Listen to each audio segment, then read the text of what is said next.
If you love gripping stories that pull you in and don't let go, you're in the right place.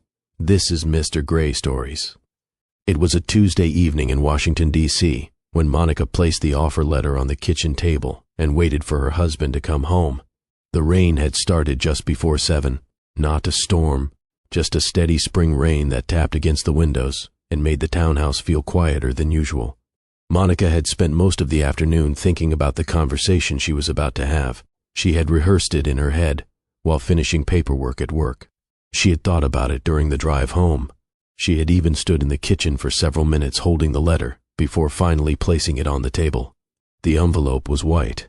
Nothing about it looked important, but inside was a decision that would change the way she and Matthew lived for the next year. Monica pulled out a chair and sat down. She looked at the clock. It was 7:03. At 7:16, she heard a key turn in the front door. Matthew came inside carrying 2 grocery bags. "I got the coffee you like," he called. Monica looked toward the doorway. "Thank you." He kicked the door closed with his heel and walked into the kitchen, shaking a little rain from his jacket. He looked tired. He always looked tired lately.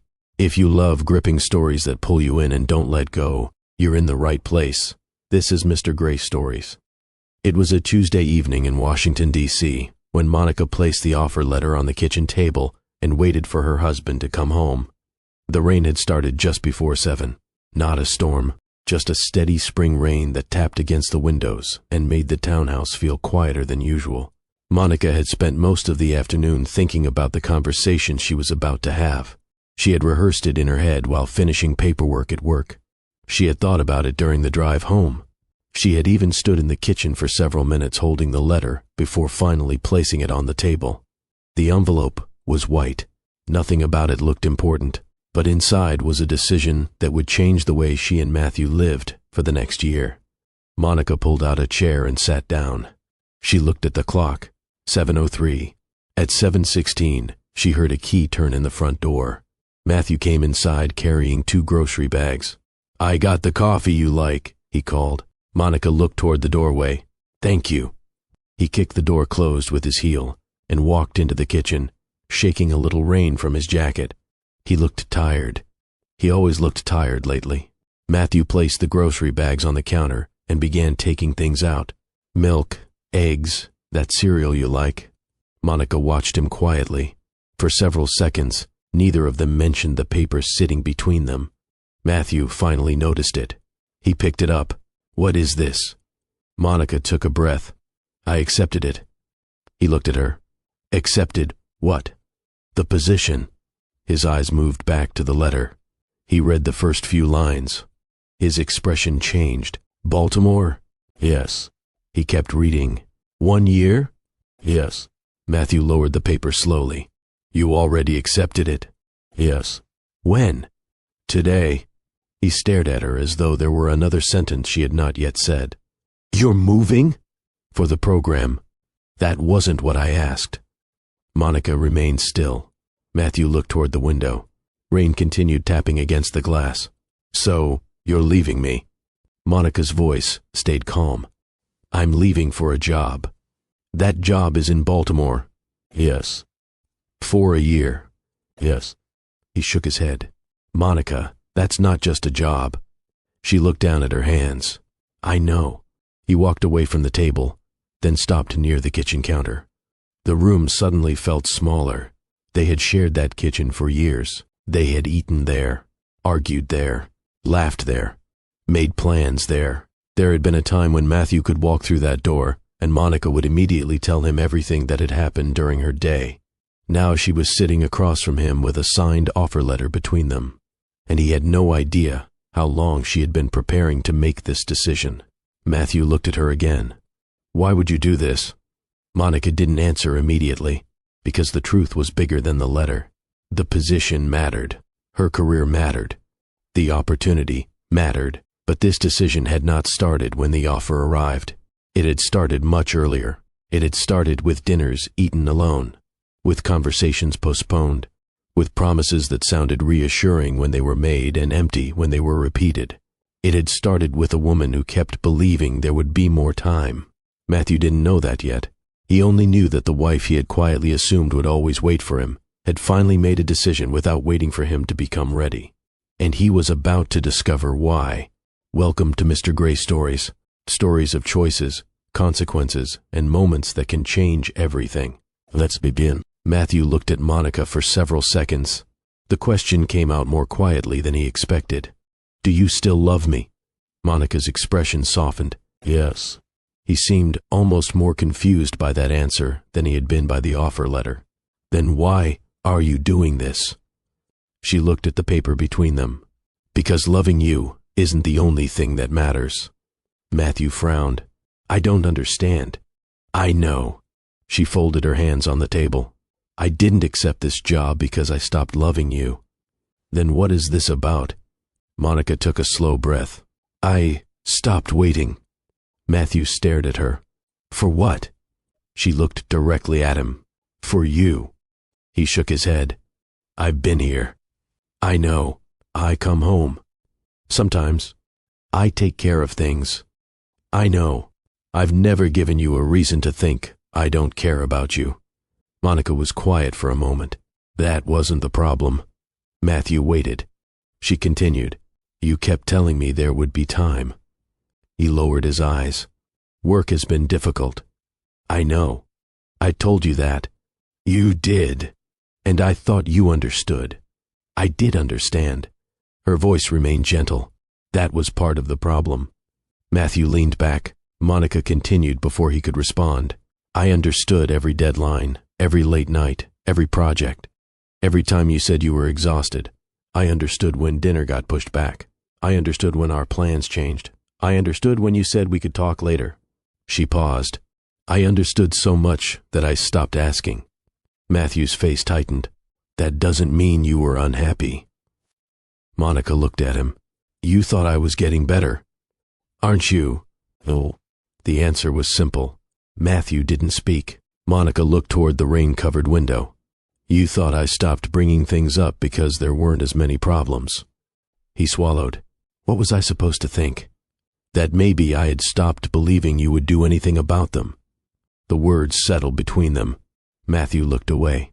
For months, he had noticed the difference. Monica no longer asked when he would be home. She didn't remind him about the weekends they had planned. She didn't suggest counseling anymore. She didn't ask him to put his phone down when they talked. She didn't complain when he came home late. He had taken all of that as a good sign. He had even told himself, more than once, that Monica seemed happier. Now he understood that he had been reading her silence incorrectly. She wasn't asking for less because she needed less. She was asking for less because expecting anything had become exhausting. Matthew rubbed his hands together. Why didn't you tell me? Monica gave him a tired smile. I did. He looked at her. Several times. He remembered. Not perfectly, but enough. The bedroom conversation, the canceled weekend, the dinner she had eaten alone, the counseling suggestion he had called unnecessary, the countless small moments when she had tried to explain that something between them was changing. Each time, he had believed there would be another opportunity. Tomorrow, next weekend, after the project, when things calmed down. He had never understood that every postponed conversation was still a choice. Monica looked at him again. I didn't wake up one morning and decide I didn't want my marriage. Matthew's eyes lowered. I just realized I couldn't keep putting my life on hold. The offer letter remained between them. It was no longer just a job opportunity. It was proof that Monica had finally made a decision based on what she needed, rather than waiting for Matthew's schedule to make room for it. And the hardest part for Matthew was realizing that she had not stopped loving him. She had simply stopped believing that love required her to wait forever. The decision had not begun with the offer letter. It had begun months earlier, in a townhouse where nothing dramatic had happened at all. No affair. No betrayal that could be named in a single sentence. No slammed door. Just two people slowly learning that a quiet marriage can still be a lonely one. And long before Monica ever saw that Baltimore offer, she had already started asking herself a question Matthew never knew she was considering. How long could she keep waiting for the life they had promised each other? Long before Monica placed the Baltimore offer letter on the kitchen table, there had been a time when waiting for Matthew felt natural. Their townhouse in southeast Washington, D.C., was nothing special from the outside. It was one of those narrow homes where the rooms seemed to have been measured carefully before anyone brought furniture inside. The kitchen was small. The living room had just enough space for their sofa, a coffee table, and the television Matthew insisted they needed. Monica had disagreed about the television. Matthew had disagreed about the sofa. She had won the sofa argument. It was deep and comfortable, the kind of couch where a person could sit down after work and accidentally fall asleep before dinner. "You know we're going to regret spending that much on a couch," Matthew had told her when they bought it. Monica had smiled. "You're going to regret it when you're comfortable? That's not what I meant. You'll survive." He had laughed. Those little disagreements had once been part of what made their marriage feel alive. They had been married long enough to know each other's habits, but not long enough to stop discovering new ones. On Saturday mornings, Matthew usually woke first.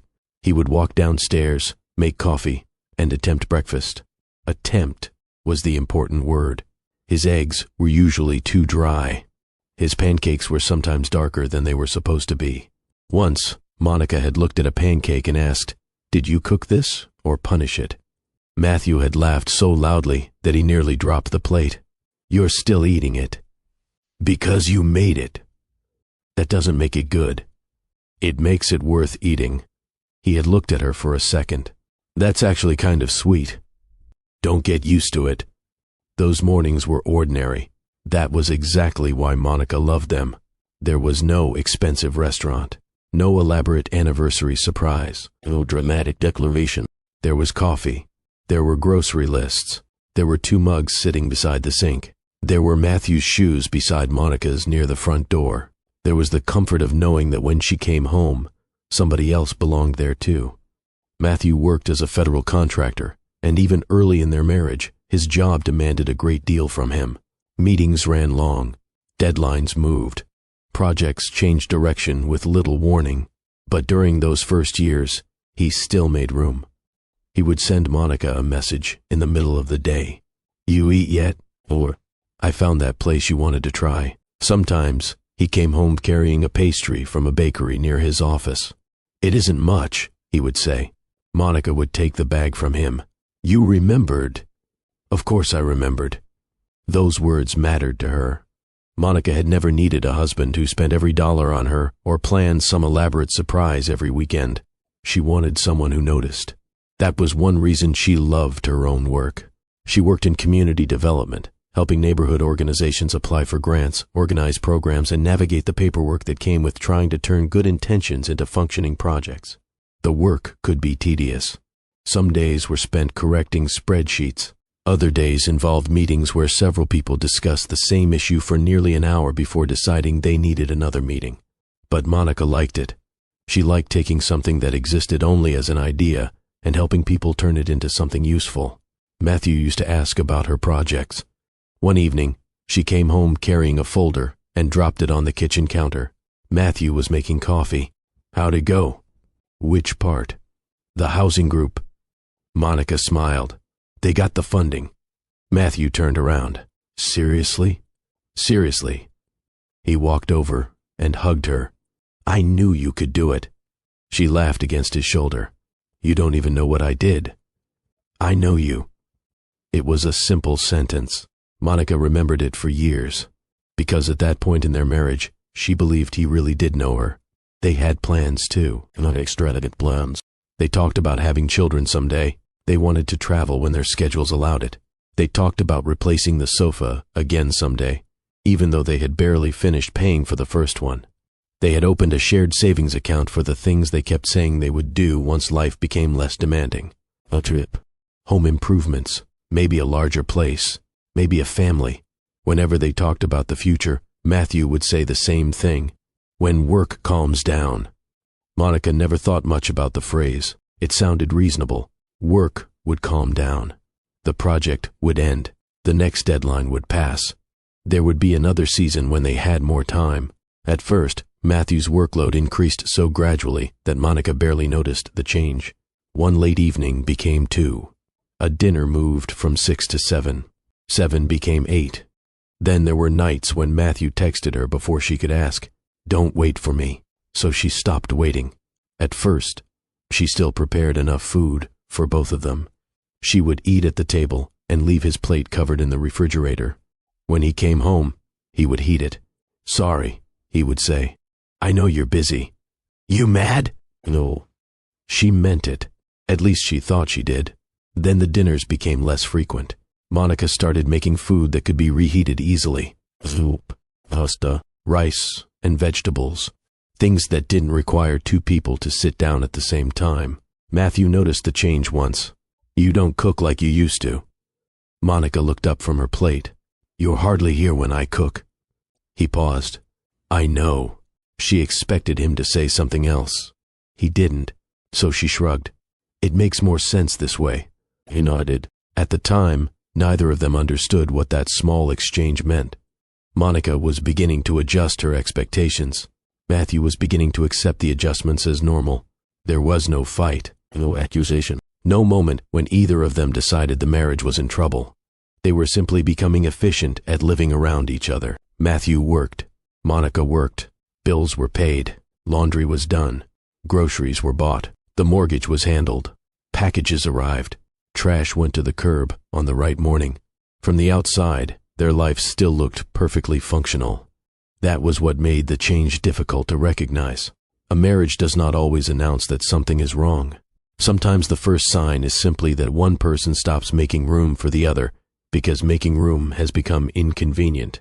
Monica had not reached that point yet. She still believed Matthew's workload would eventually ease. She still believed they would travel. She still believed they would sit down and talk about children. She still believed there would be a Saturday morning when neither of them had anywhere to be. She was not unhappy enough to leave. She was not angry enough to demand answers. She was simply beginning to become accustomed to less. And Matthew, who loved her in the way he understood love, believed that as long as the house was running, the bills were paid, and there was no serious conflict between them, their marriage was doing just fine. Neither of them understood that a marriage could remain peaceful while slowly becoming lonely, and neither knew how much that quiet loneliness would eventually cost them. The first time Monica realized she was beginning to measure her marriage in postponed conversations, she was standing at the kitchen sink. It was almost 10 o'clock on a Thursday night. The house was quiet, except for the sound of running water and the low hum of the refrigerator. Monica had finished eating nearly 2 hours earlier. Matthew's dinner was still in the refrigerator. She heard the front door open. A few seconds later, Matthew walked into the kitchen. "You're still up?" Monica glanced over her shoulder. Apparently, he gave her a tired smile. "I'm sorry. You said you'd be home around 7. "I know. You said that yesterday, too." Matthew leaned against the counter. "I know." There was no argument in his voice. He looked exhausted. That made it harder for Monica to stay upset. She dried her hands and turned toward him. "Are you okay?" "Yeah, just tired." "Do you want to talk?" Matthew looked at her. "Not tonight." Monica nodded. "Okay." That was all. She didn't push him. She didn't ask when they could talk instead. She simply went upstairs. At the time, it felt like patience. She did not understand that patience could become a habit. Over the following weeks, Matthew came home late often enough that Monica stopped checking the clock. Their messages became increasingly practical. "We're out of detergent. Your package came. Can you pick up milk? I'll be late." The words were useful. They kept the household functioning, but they said almost nothing about the people living inside it. Monica began noticing how often she started a sentence with something that mattered to her and ended it because Matthew looked distracted. One evening, she came home excited about a community meeting. "They finally agreed to the proposal," she said. Matthew was sitting on the sofa with his laptop open. "That's good. I thought they were going to reject it." They changed the funding structure." "That makes sense." Monica stopped. Matthew looked up. "What?" "Nothing." He smiled. "Tell me." She looked at the laptop. "You're working." "I can listen." But he was already looking back at the screen. Monica nodded. "It's fine." She went into the kitchen. She did not bring it up later. That was becoming her way of handling things. If a conversation could wait, she let it wait. If Matthew was tired, she changed the subject. If he had a deadline, she postponed whatever she wanted to discuss. She told herself she was being considerate. Sometimes she was.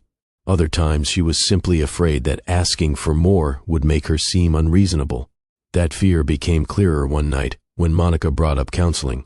They were sitting on the edge of their bed. Matthew had just taken off his watch. Monica looked at him. "Maybe we could talk to somebody." Matthew looked confused. "About what?" She almost smiled because she couldn't believe he had to ask. "Yes." He stared at her. "We're okay." "We're not fighting." "Exactly." Monica looked down at her hands. "Not fighting doesn't automatically mean we're okay." Matthew rubbed his forehead. "I know things haven't been great lately." She waited. "But this is temporary." "What's temporary?" "The workload." Monica said nothing. Matthew continued. "When?" "A few months." She looked at him. "You said that before." "I know. So what happens after this project?" Matthew hesitated. "Things calm down." The answer was so familiar that Monica almost laughed. Instead, she nodded. "Okay." Matthew reached for her hand. "I promise." She let him hold it. For several days, the promise made her feel better. She wanted to believe him. More importantly, she wanted the explanation to be true. If work really was the problem, then waiting made sense. If the project ended, Matthew would have more time. If he had more time, they could reconnect. If they reconnected, perhaps she would stop feeling like she was asking for something unreasonable. The logic was comforting. It allowed her to postpone a harder question. What if work was not the only problem? What if this was simply how Matthew had learned to live? Monica did not ask herself that yet. She still wanted to believe the marriage was temporarily out of balance. Matthew wasn't trying to neglect her. That mattered to her. He worked hard. He paid the bills. He took care of responsibilities. He loved her. She knew that. But good intentions did not make loneliness disappear. A few weeks later, Monica received an invitation to a Saturday community meeting. Matthew was home that morning. She almost asked him to come. She stood near the kitchen counter with her purse in her hand. "I'm heading to the neighborhood meeting." Matthew looked up from his phone. "Oh." She waited. He didn't ask what time it started. He didn't ask where it was. He simply nodded. So Monica left. She didn't tell him much about it afterward. Not because the meeting had been unimportant. It had actually gone well. The organizers had discussed a new housing initiative, and Monica had left feeling encouraged. But when she walked into the townhouse, Matthew was watching television. "How was it?" he asked. "Good." "What did they talk about?" She looked at him. He was still watching the screen. "Nothing major." "Okay." That was the conversation. Monica went upstairs with her folder. She placed it on her desk and sat down. For several minutes, she didn't open it. She thought about the answer she had just given. Nothing major. It was easier. She had once told Matthew everything. Now she was deciding which parts of her life were worth bringing downstairs. The change was small enough that Matthew barely noticed. In fact, he began to believe something else was happening. Monica seemed calmer. She wasn't asking as many questions. She wasn't bringing up counseling. She wasn't asking when he would be home. She wasn't upset when plans changed. One evening, while they were brushing their teeth, Matthew looked at her through the bathroom mirror. "You seem better lately." Monica stopped brushing. "Better?" "Yeah." "How?" "You don't seem as stressed about us." She stared at her reflection. For a moment, she considered telling him the truth. Instead, she rinsed her mouth. "Maybe I'm just tired." Matthew smiled. "See? That's what I mean." He kissed her forehead and walked downstairs. Monica stayed where she was. The bathroom suddenly felt very quiet. Matthew had mistaken her silence for relief. He had no idea that she was becoming quieter, because every conversation seemed to end in the same place. "Later." After the project. When work calmed down. When things weren't so busy. When there was more time. The words were not cruel. That was what made them difficult. Matthew wasn't deliberately hurting her. He genuinely believed he was protecting their future by working as hard as he did. He thought the sacrifices he was making now would eventually give them the life they wanted. Monica understood that. But she was beginning to realize that a future could not repair everything that was being neglected in the present. One evening, Matthew came home earlier than usual. He walked into the kitchen and found Monica making dinner. "You cooking for both of us?" She smiled. I guess I am. "I'll help." He reached for a cutting board. For a moment, it felt like the old days. They talked about nothing important. He complained about a meeting. She told him about a grant application. They laughed about something neither of them would remember the next week. After dinner, Matthew washed the dishes. Monica watched him from the table. She wanted that evening to mean everything. She wanted to believe this was the beginning of the change she had been waiting for. But one good evening could not erase months of postponement. Still, she said nothing. She had learned to be grateful for small improvements.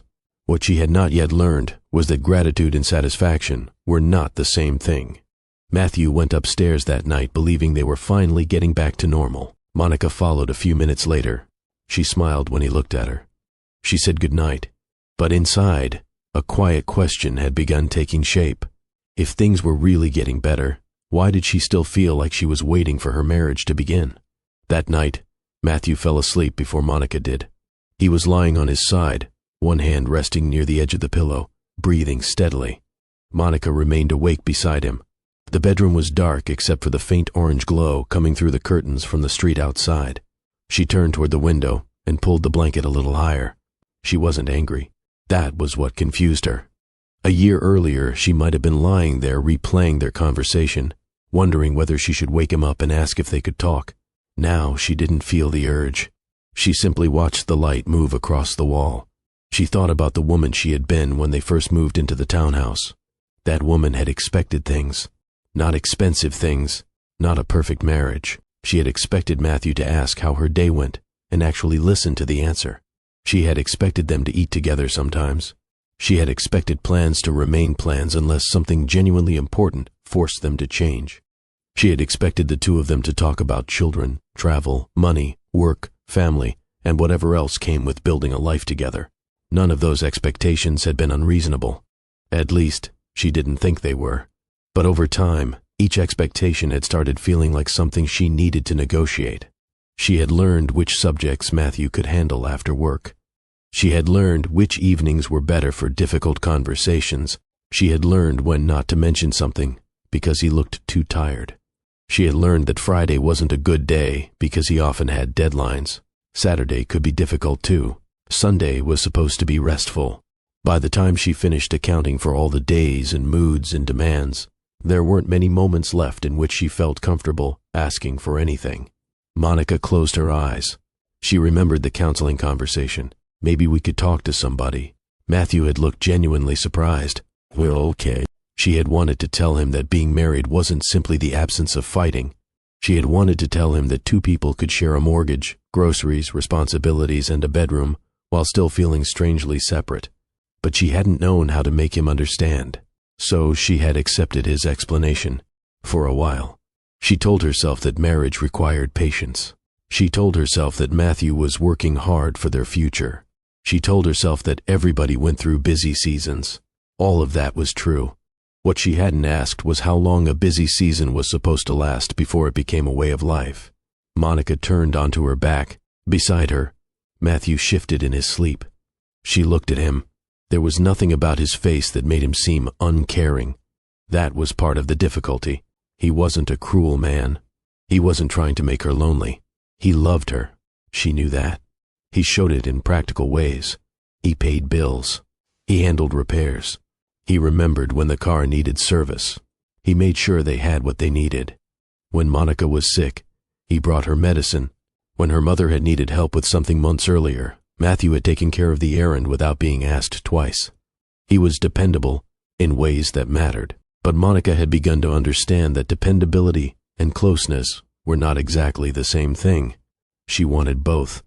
She didn't know how to say that without making him feel as though everything he did was worthless. So she said less. That was the part she felt guilty about. Matthew could not respond to needs he didn't know she still had, and Monica knew she had become very good at hiding them. A few mornings later, Matthew noticed it again. They were standing in the kitchen.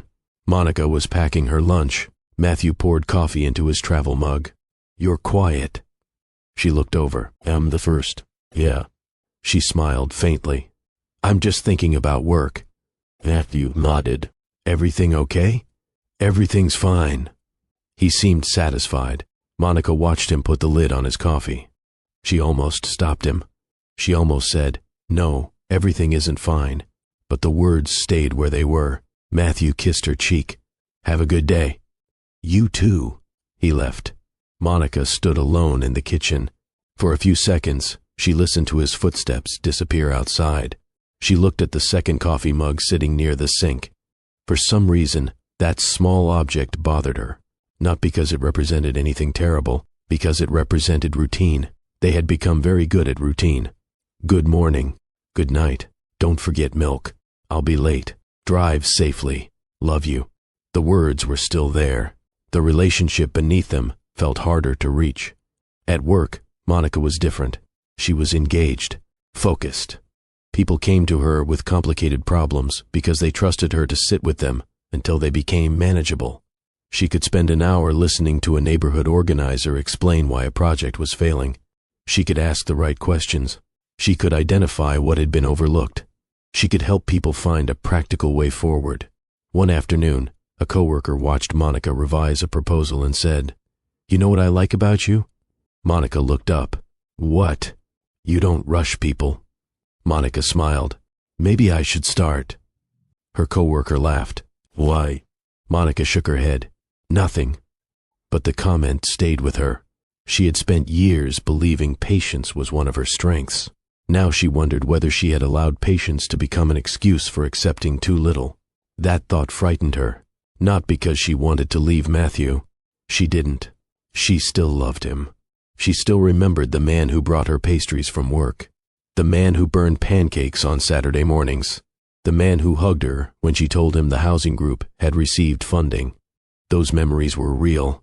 So were the problems. Monica did not want to erase one truth to make room for the other. She wanted to understand how both could exist inside the same marriage.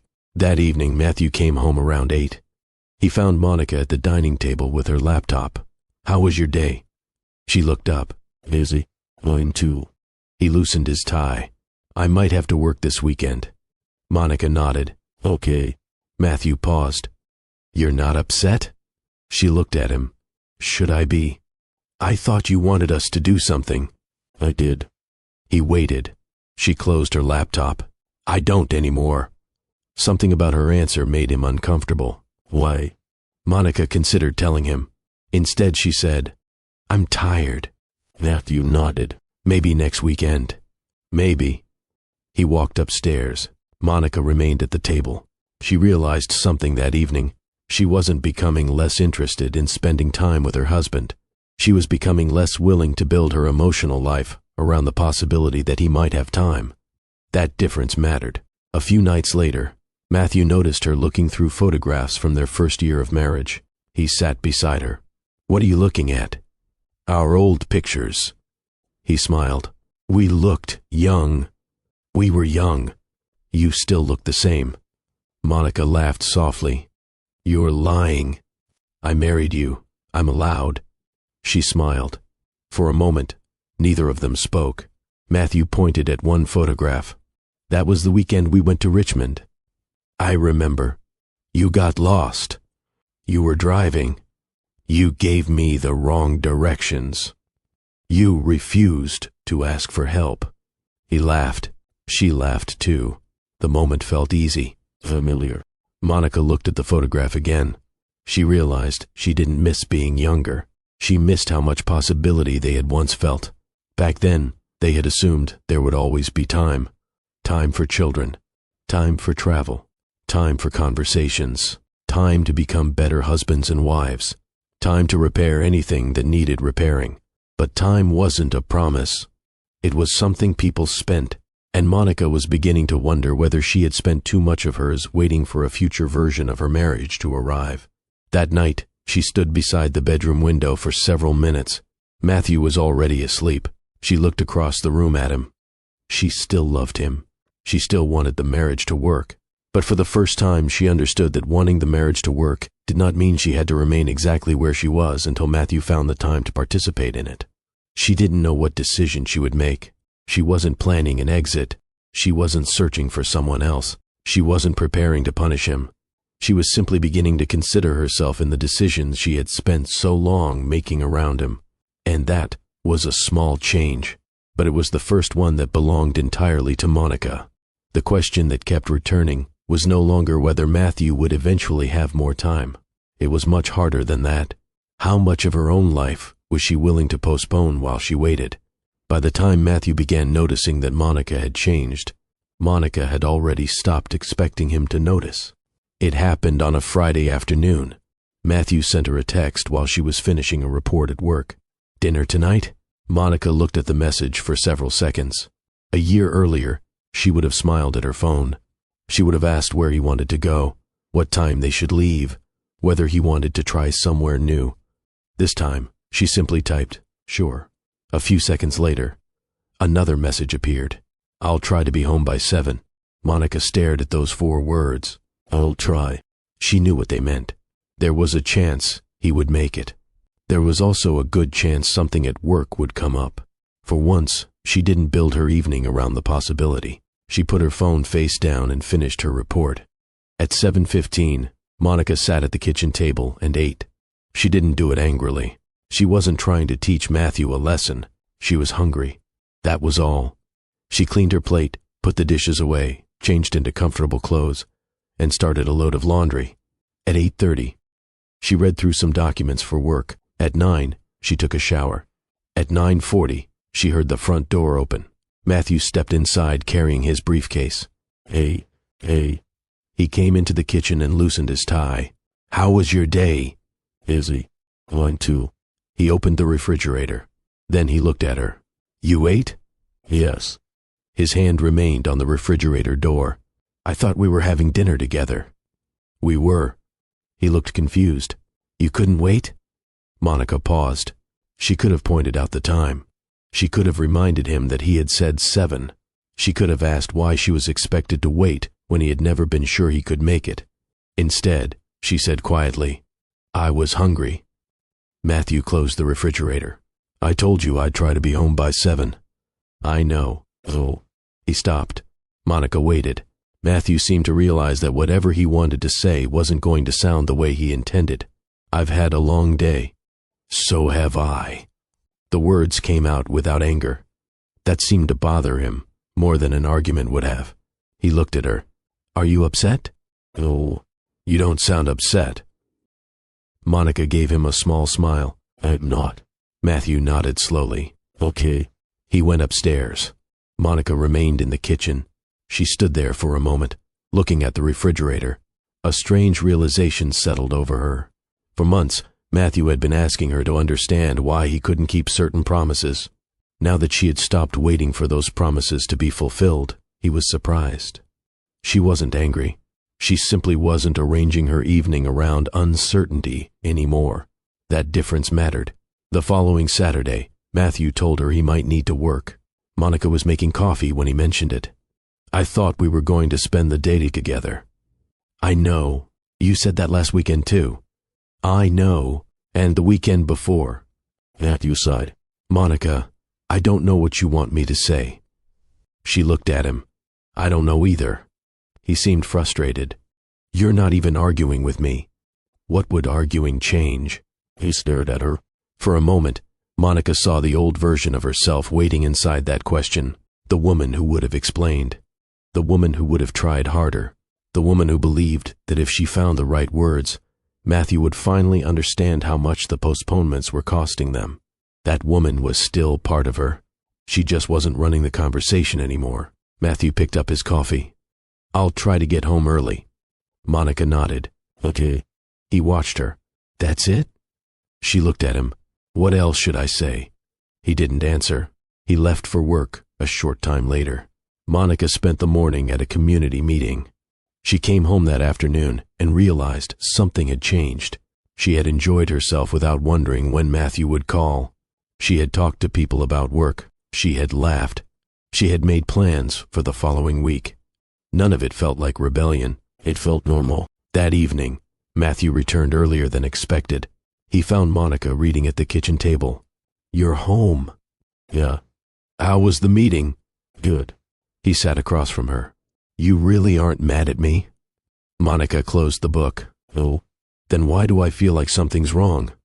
She looked at him for a moment. Maybe because something is. Matthew's expression changed.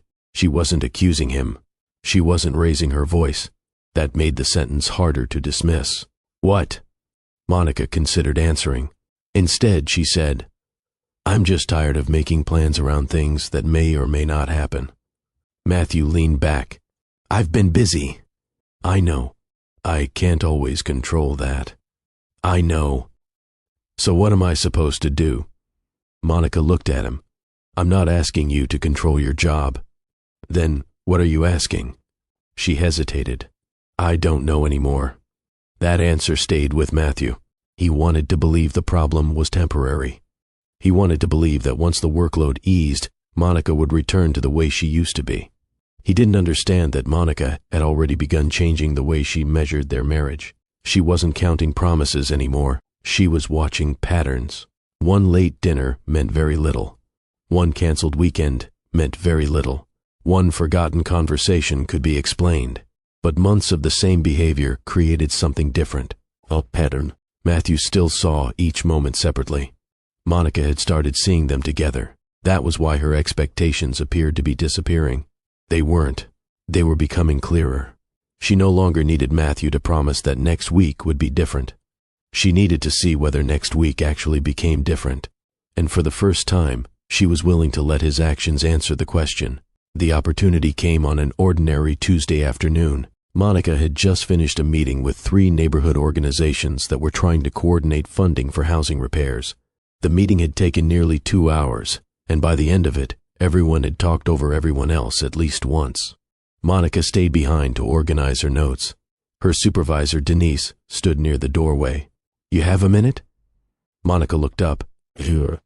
Denise closed the door halfway. "There may be something I want you to consider." Monica smiled. "If this is another meeting, I'm going to need coffee first." Denise laughed. "No meeting." She placed a folder on the desk. Monica looked at it. "What is this?" "An opportunity." Monica opened the folder. The first page described a regional housing initiative involving community organizations in Maryland and Washington. The program needed someone who could coordinate partnerships, manage grant relationships, and work directly with local organizations. Monica read slowly. Then she looked up. "This is a lot." It is. "What's the position?" Regional Program Coordinator. Monica looked back at the page. Denise continued. "It would be based in Baltimore for the first year. There would be training, travel, and responsibility for several partner organizations." Monica's eyes moved down the page. The salary was higher than her current position. The training would give her experience she had been trying to build. The work itself was exactly the kind of work she enjoyed. It wasn't simply a promotion.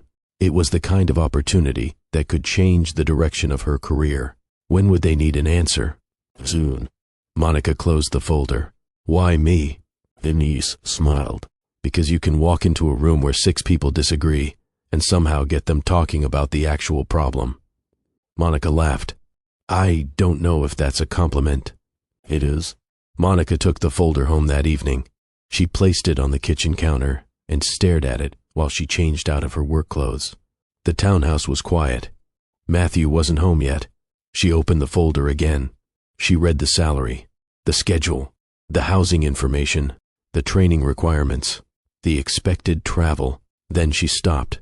The first thought that entered her mind was not about her career. It was about Matthew. "He won't want me to go." Monica sat down. She immediately recognized what she had done. Matthew had not said anything. She hadn't asked him. She had already decided what he would think. That bothered her. For months, she had been frustrated because she felt Matthew made decisions according to his own schedule. Now she was doing something similar in her own mind. She picked up the folder again.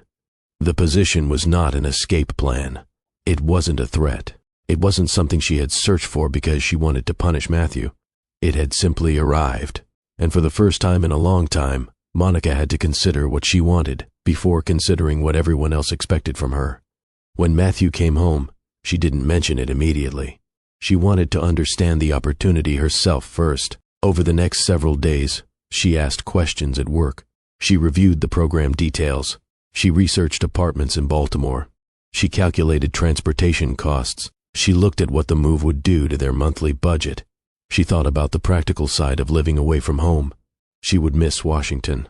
She would miss her routine. She would have to build a new one. Most importantly, she would have to face what living separately for a year might mean for her marriage. She didn't pretend that part didn't matter. It mattered a great deal.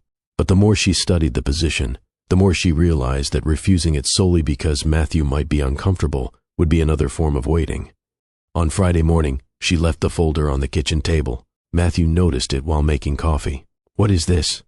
Monica looked up from her phone. "Something from work." He picked it up. He read the first page. "Baltimore?" Yes. He continued reading. "For a year?" "That's the initial program." Matthew lowered the folder. "You're considering this?" Yes. He looked at her. "Seriously?" Monica nodded. Matthew pulled out a chair. "Why didn't you tell me?" "I wanted to understand it first." He glanced back at the folder. "You'd be gone during the week." "Most likely. That doesn't sound practical." "I've been looking at the numbers." "What about us?" Monica was quiet. Matthew waited. She could have told him that she had spent months making decisions around his schedule. She could have reminded him how many weekends had disappeared because of work. She could have listed every dinner they had postponed, but she didn't. Not yet. Instead, she said, "That's something we need to talk about." Matthew leaned back. "Monica, we're married." "I know. So, how does this work?" "I don't know." He looked genuinely unsettled. "You can't just move to Baltimore for a year." "I haven't decided yet." "You're seriously thinking about it?" Yes. Matthew rubbed his forehead. "I don't think it's a good idea." Monica nodded. "I understand." He looked at her. "You're not going to argue?" No. Why? She thought about the question. "Because I asked what you thought. And now I know." Matthew stared at her. There was something different about the way she was speaking. She wasn't asking permission. She wasn't provoking him either. She was listening. That distinction made him uncomfortable. "You know this isn't just about work," he said. Monica looked at him. "I know. Then what is it about?" She hesitated. "I think I need to figure out what I want my life to look like." Matthew's expression tightened. "Your life?" "Our life." She corrected herself, but the correction did not erase the thought behind it. For years, Monica had automatically used the word our. Their plans, their schedule, their future, their savings, their home. Now she was learning that a marriage could contain two people with individual hopes, and those hopes still deserved room. Matthew looked at the folder again. "I don't like this." "I know. You might be gone for a year." "I know. I don't know what that does to us." Monica lowered her eyes. "Neither do I." The conversation ended there. Neither person had won. Neither person had lost. But the offer had introduced something neither of them could ignore. For Matthew, it was a possible threat to the life he assumed would remain stable. For Monica, it was something more complicated. It was an opportunity, a test of whether she could make a major decision without automatically shrinking her own plans to fit someone else's schedule. And beneath all of that was a question she wasn't ready to answer yet. If Matthew had been fully present in their marriage, would she still have felt the need to go? She didn't know. But she knew one thing. She was no longer willing to reject a meaningful opportunity, simply because she was afraid of what Matthew might say. The conversation about Baltimore did not end in one evening. For the next 2 weeks, Monica treated the opportunity like any other major decision. She looked at it from every practical angle before allowing herself to think about what it meant emotionally. She compared the salary with the cost of a Baltimore apartment. She calculated transportation. She reviewed the travel requirements. She looked at how often she could realistically return to Washington. She considered what would happen to the townhouse while she was away. Nothing about the decision was simple. The position was exciting, but Monica refused to turn it into some perfect escape from everything that had been bothering her. She knew she would miss home. She knew she would miss familiar streets, her co-workers, the grocery store she could reach without thinking about directions, and the small routines she had built over the years. Most of all, she knew she would miss Matthew. That realization surprised her. She had spent so much time feeling lonely inside the marriage that she had almost forgotten loneliness and love could exist at the same time. One Sunday morning, Matthew found her sitting at the kitchen table with a notebook, a calculator, and several pages from the program. "You're still working on this?" Monica looked up. "I'm trying to make a responsible decision." Matthew poured himself coffee. "You know I don't think you should take it." "I know." He sat across from her. "You don't seem very upset about that." "I'm not asking you to agree." Matthew stared at her. The sentence caught him off guard. "For most of our marriage, we've made decisions together." "We have. So why doesn't this feel like that?" Monica closed the notebook. "Because I asked what you thought. And now you're going to do what you want." She considered his words. "I listened to what you said. But you disagree with me." Yes. Matthew leaned back. "That bothers you?" No. "Why not?" "Because we're allowed to disagree." He looked at her for a moment. "That sounds simple." "It should be." The room became quiet. Matthew looked down at his coffee. "What happened to us?" Monica's expression softened. She had heard that question before, in different forms. This time, she didn't avoid it. "I've asked you that a lot." "I know. And every time you told me we'd figure it out later." Matthew lowered his eyes. "I thought we would." I did too. He looked up. "So, what changed?" Monica took a breath. "I stopped believing later was a plan." Matthew was silent. She continued. "You weren't wrong that work has been difficult. It has. I know you've been under pressure. I know you've been trying to do well. I know you've been carrying responsibilities. Then why does it feel like I'm being punished for working?" "You're not." "Then what am I being punished for?" Monica shook her head. "This isn't punishment." "Then what is it?" She looked directly at him. "It's me making a decision." Matthew's shoulders dropped slightly. "Do you want to leave me?" No. The answer came quickly. For the first time that morning, Matthew looked relieved. But Monica wasn't finished. "I want to stop waiting." His relief disappeared. "Waiting for what?" She looked down at the notebook before answering. "For you to decide that our marriage deserves the same attention you give everything else." Matthew opened his mouth. Nothing came out. Monica didn't press him.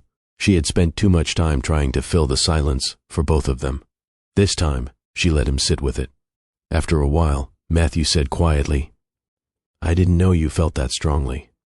"I tried to tell you." "I know. I just stopped repeating myself." He nodded slowly. That afternoon, Matthew did something Monica hadn't expected. He came home early from work the following Tuesday. He brought dinner, not something expensive, not flowers, just food from a small restaurant they used to visit. "I thought we could eat together," he said. Monica looked at him. Okay. They sat at the kitchen table. For once, Matthew left his phone in another room. He asked about her work. Monica told him about a housing partnership that had become complicated. He listened, actually listened. When she finished, he asked a question about the organization involved. She smiled. "You remembered the name?" Yeah. Something warm moved through her. "I didn't think you were listening." "I was." They talked for nearly an hour.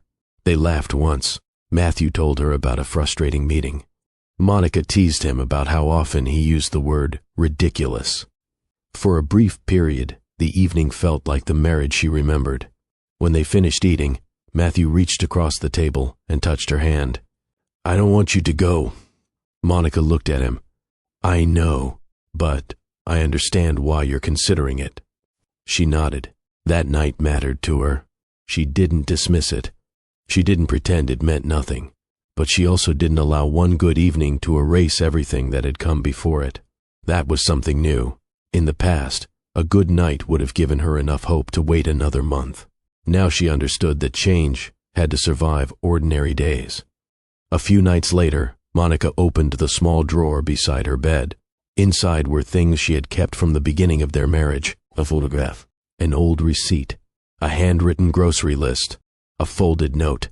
She opened the note carefully. She remembered writing it during one of their earlier arguments. She had been upset because she felt Matthew was physically present, but emotionally somewhere else.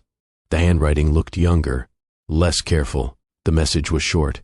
I don't need a perfect husband. I just don't want to feel married by myself. Monica sat quietly on the edge of the bed. She remembered leaving the note on Matthew's pillow. She remembered him finding it. She remembered his expression. He had come downstairs, hugged her, and promised they would fix things. She had believed him. That was the part that hurt. She hadn't been foolish for believing her husband. She had simply believed him for longer than his actions supported. Monica folded the note and returned it to the drawer. She sat there for a while. She didn't feel angry. She felt clear. The Baltimore position wasn't going to solve her marriage. It wasn't supposed to. It was simply an opportunity she genuinely wanted, and she no longer believed she needed to sacrifice every part of herself to prove that she loved Matthew. She had spent months waiting for the right time, waiting for the workload to ease, waiting for conversations to happen, waiting for weekends to become available, waiting for Matthew to notice what she had been trying to say. She was tired of putting her own life on hold. The next morning, she looked at the offer letter again. This time, she knew what she would do. She would accept the position, not to make Matthew afraid, not to force him to change, not to prove that she could live without him. She would accept it because it was a meaningful opportunity, because she had earned it, and because she had finally understood something she should have understood much earlier. Loving Matthew did not require her to stop moving forward. She picked up her phone. Before she contacted the program, she sat quietly for a moment. This decision would affect both of them. She knew that. But, for once, Monica was not asking whether Matthew was ready. She was asking whether she was ready to stop postponing her own life. She was, and that was enough. The decision had been made earlier that day. Monica had signed the acceptance documents before leaving work, but she hadn't told Matthew yet. She wanted to tell him face to face, not by text, not during a rushed phone call, not in the middle of one of his workdays when he could answer with half his attention before another responsibility pulled him away. She wanted him to hear it from her.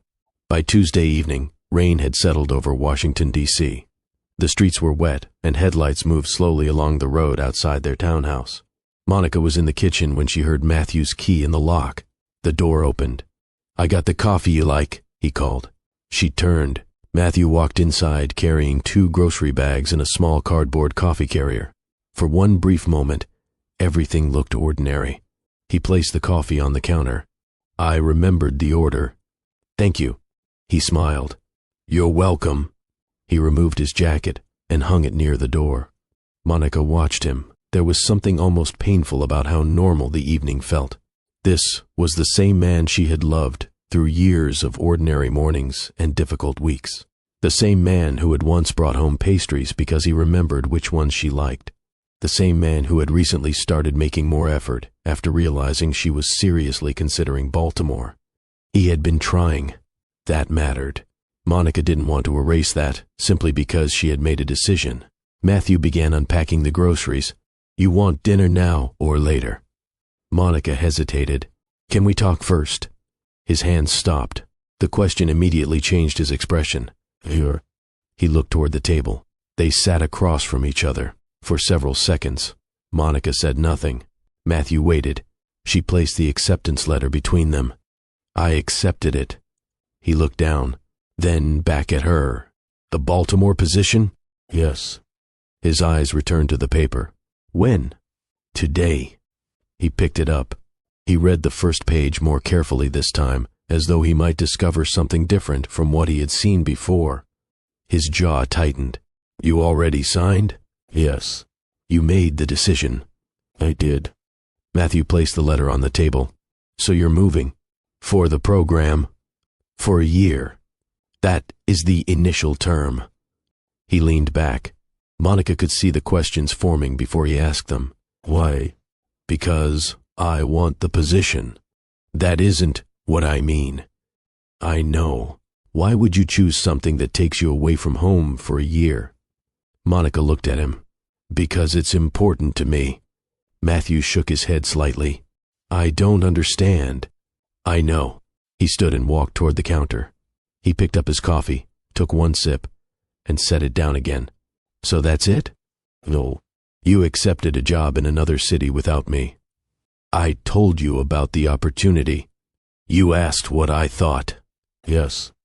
And I told you I didn't think it was a good idea. I remember. Then you did it anyway. Monica nodded. Yes. Matthew looked at her. There was hurt in his face now. You don't think that matters? It matters. Then why? Monica took a breath.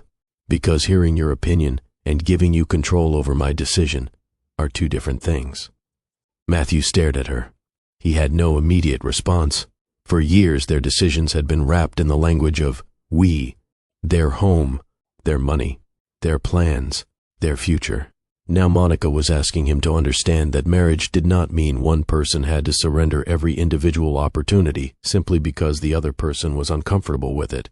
Matthew pulled out the chair again and sat down. You know what this feels like? What? It feels like you're choosing yourself over us. Monica's eyes softened. I don't see it that way. How else am I supposed to see it? She looked at the letter. I can want this and still love you.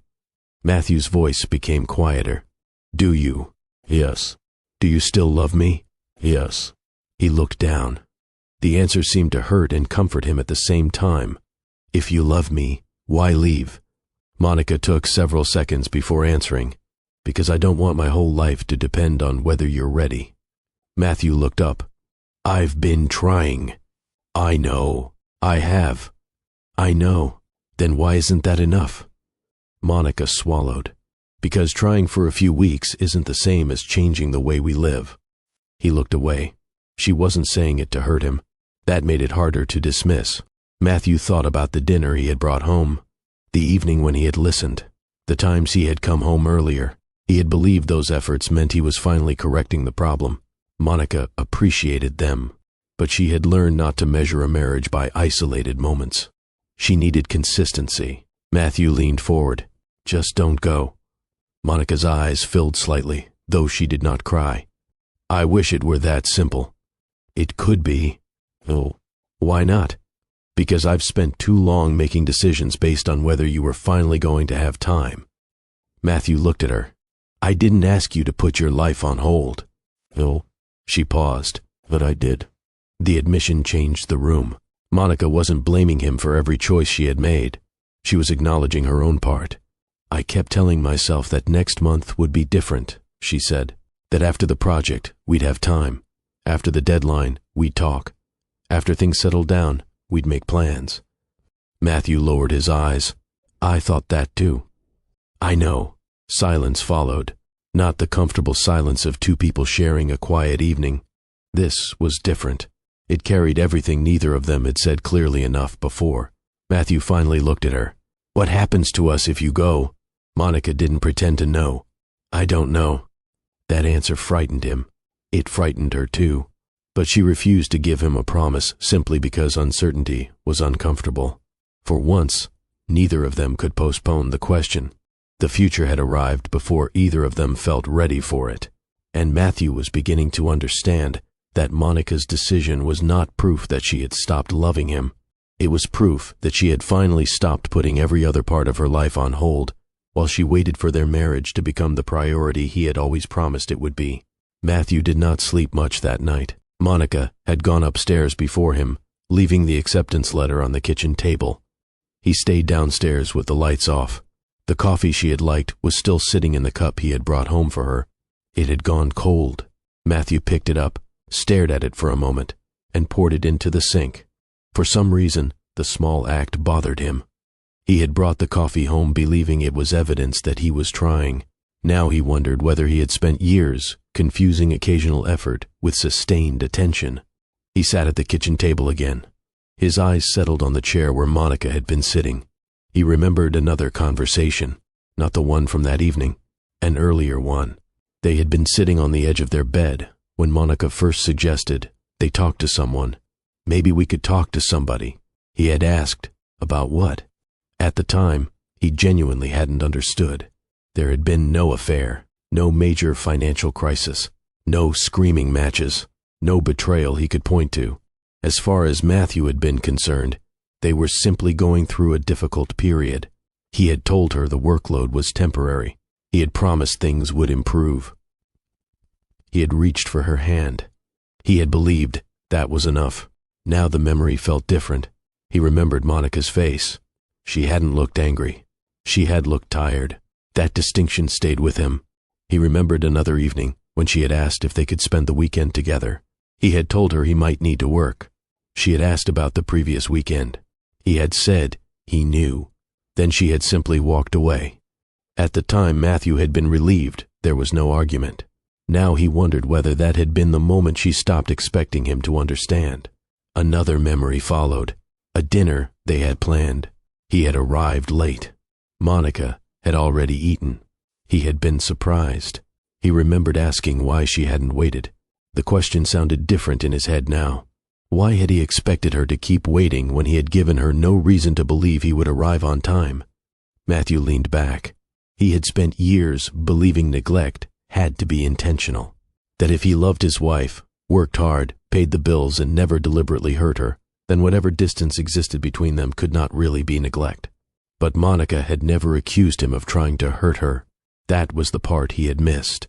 A person could create loneliness without wanting to create it. Matthew rubbed his face. He thought about his job.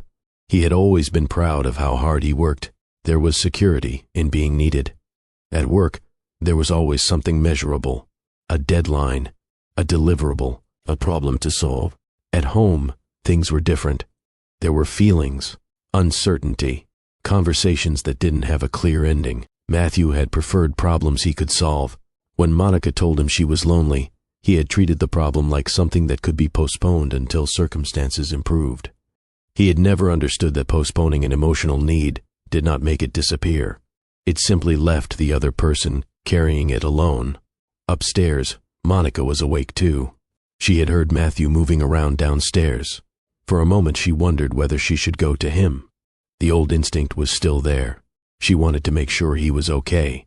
But she also knew she could not keep managing his emotions every time an honest conversation became uncomfortable.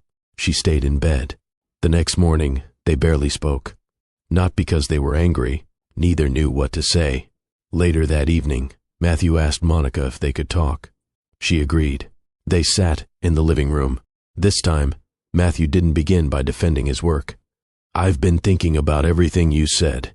Monica waited. "I remembered things I hadn't thought about in a long time." "Like what?" "The counseling conversation." She looked at him. "And the weekends." He paused. "The dinners." Monica nodded. "The conversations you tried to have with me." She looked down. Matthew continued. "I kept treating each one like it was separate." Monica looked at him. "What do you mean?" "I thought every time something came up there was a reason. Work, deadlines, exhaustion, something else." He took a breath. "But I never looked at all of it together." Monica remained quiet. Matthew looked at his hands. "I thought if I wasn't doing anything terrible to you, then I wasn't failing you." Her expression changed. "That was never what I said." "I know." He looked up. "I know now." The room was quiet. Monica leaned back. "I also did something wrong." Matthew frowned. "What?" "I kept saying okay." He looked at her. "When I wasn't okay, I said okay." "You were trying to be understanding." "Yes." "But I also avoided difficult conversations because I didn't want to become another problem you had to deal with." Matthew's face tightened. "You were never a problem." "I know that now." She paused. "But I didn't always believe it then." Matthew looked away. That hurt more than an accusation would have, because he realized that while he had been trying to provide stability, Monica had been quietly learning how to make herself smaller inside the marriage. "I should have listened," he said. Yes. There was no bitterness in her answer, just honesty. Matthew swallowed.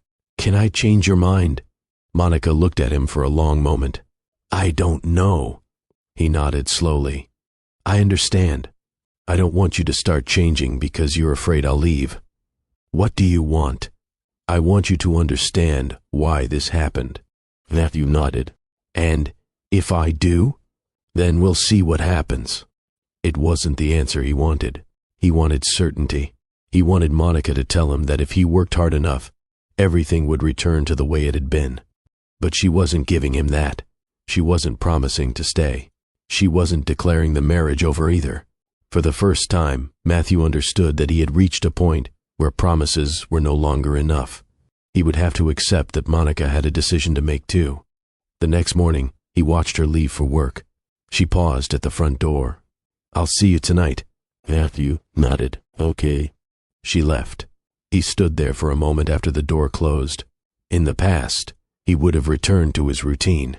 Work, calls, deadlines, home, sleep. This time, he stood in the quiet house and thought about what Monica had said. She wasn't asking him to become someone else. She had been asking him to participate. And Matthew finally understood that the marriage he had assumed was waiting safely for him had been changing every time he chose later. Now there was no promise that he could make to erase that, no sentence that could return them to the beginning.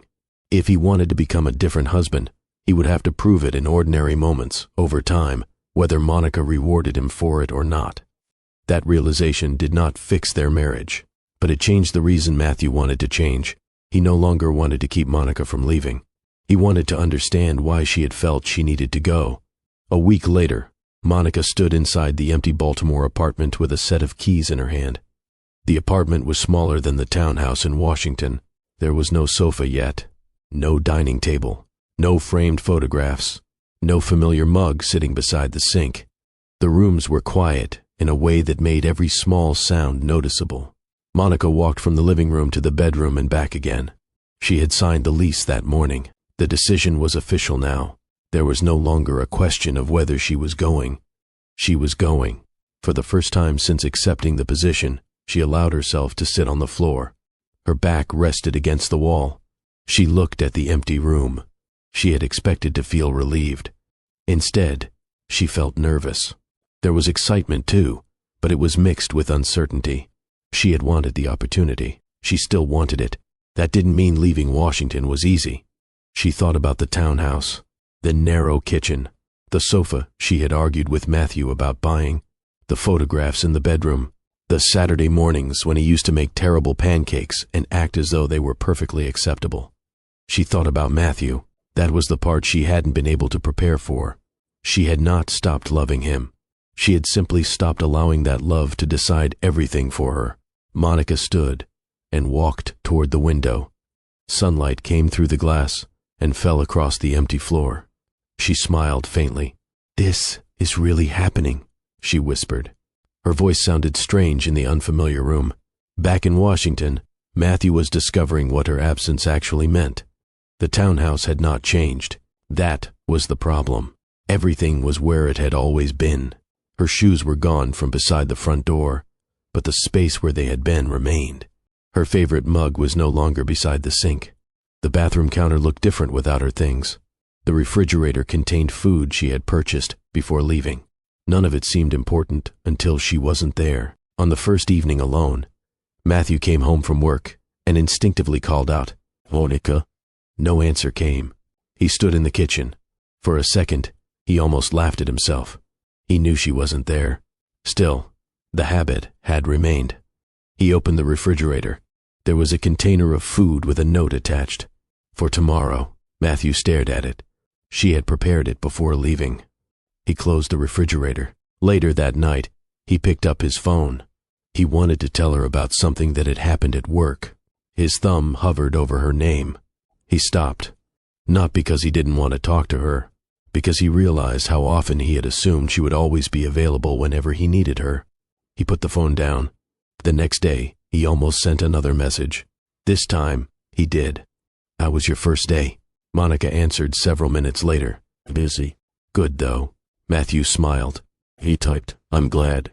He almost added something else. Then he stopped. He didn't want every conversation to become another attempt to pull her back home. For the first time, He understood that giving Monica space meant accepting that she had a life outside of him. That was harder than he expected. Meanwhile, Monica's first week in Baltimore was demanding. There were meetings, Orientation sessions. new colleagues, new responsibilities.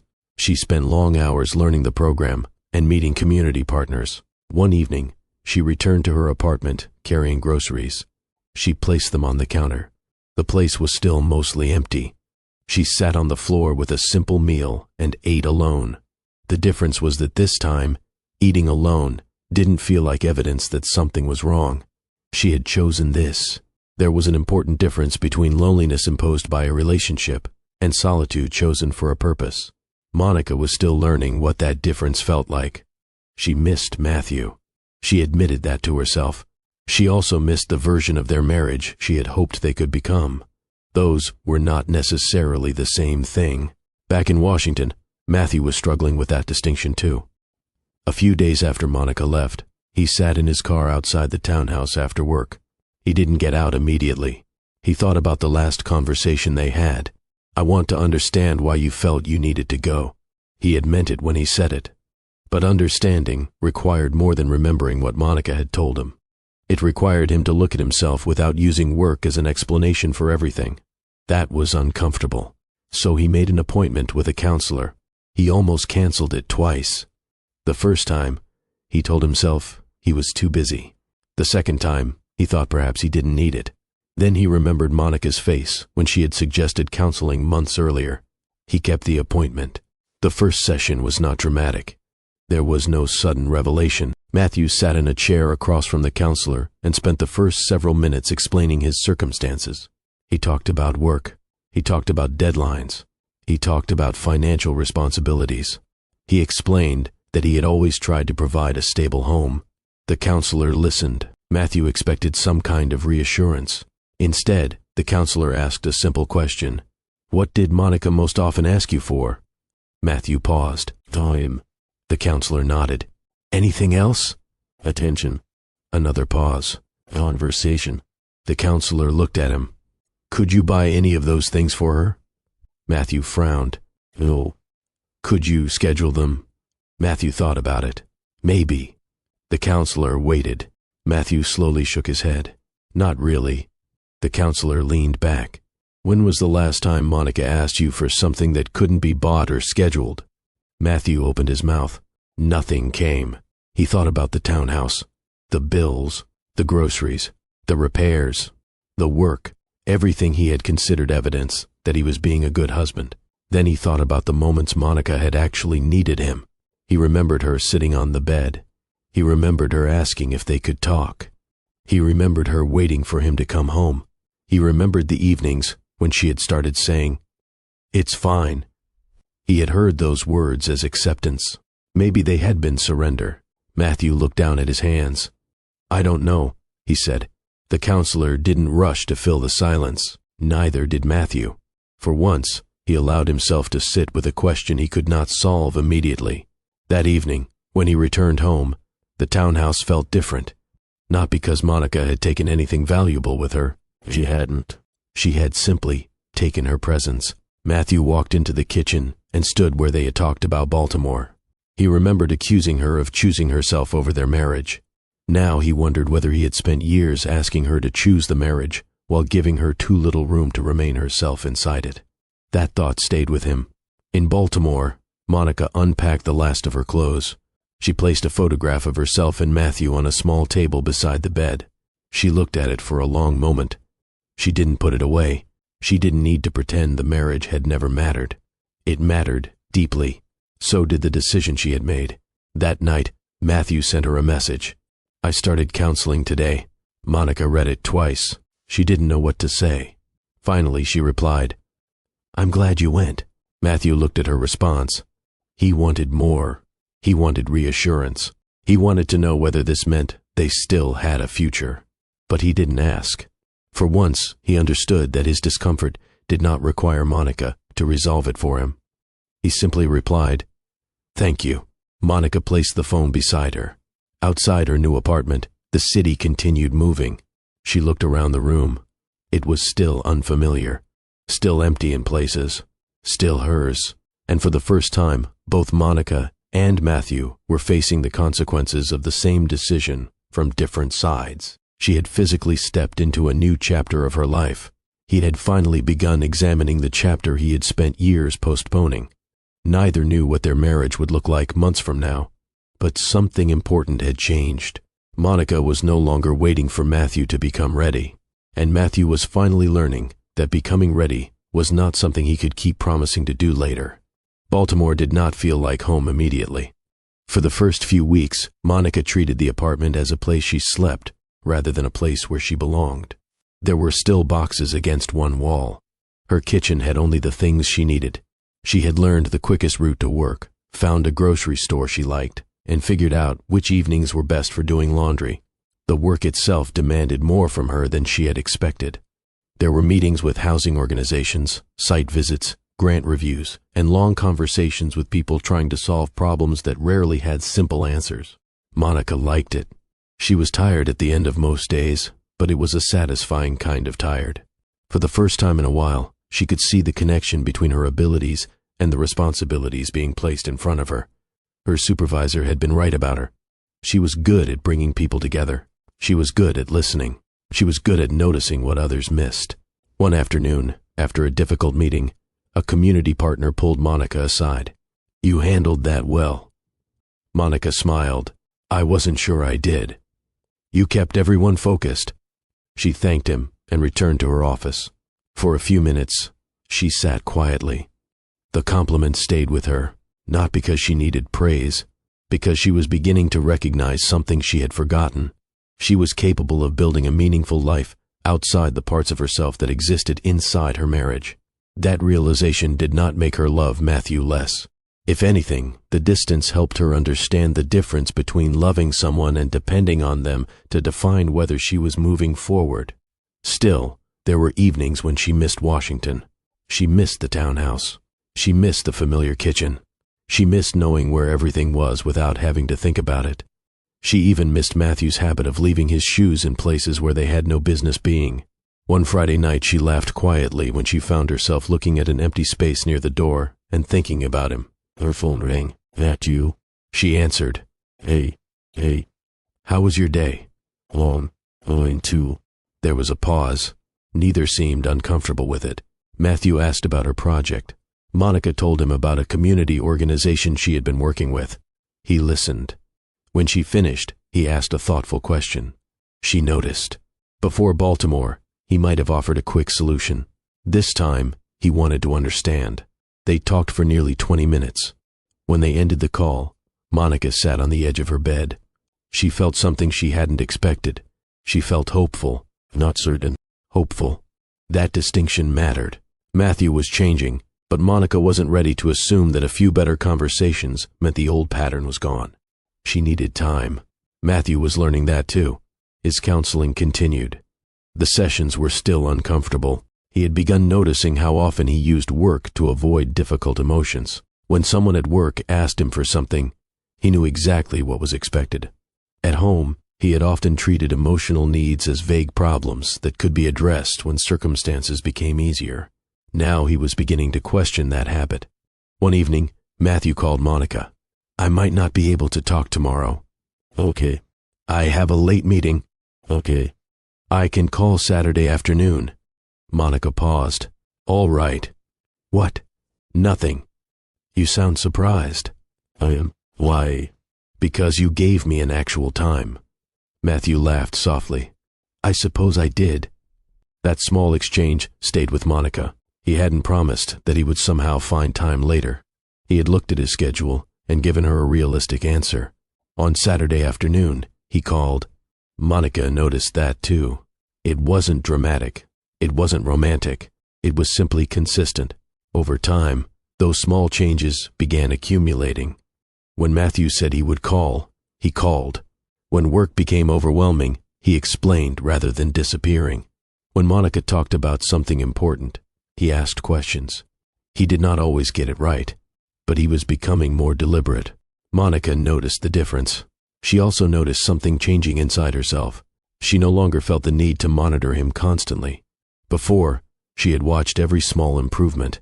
hoping it meant the marriage was finally becoming what she wanted.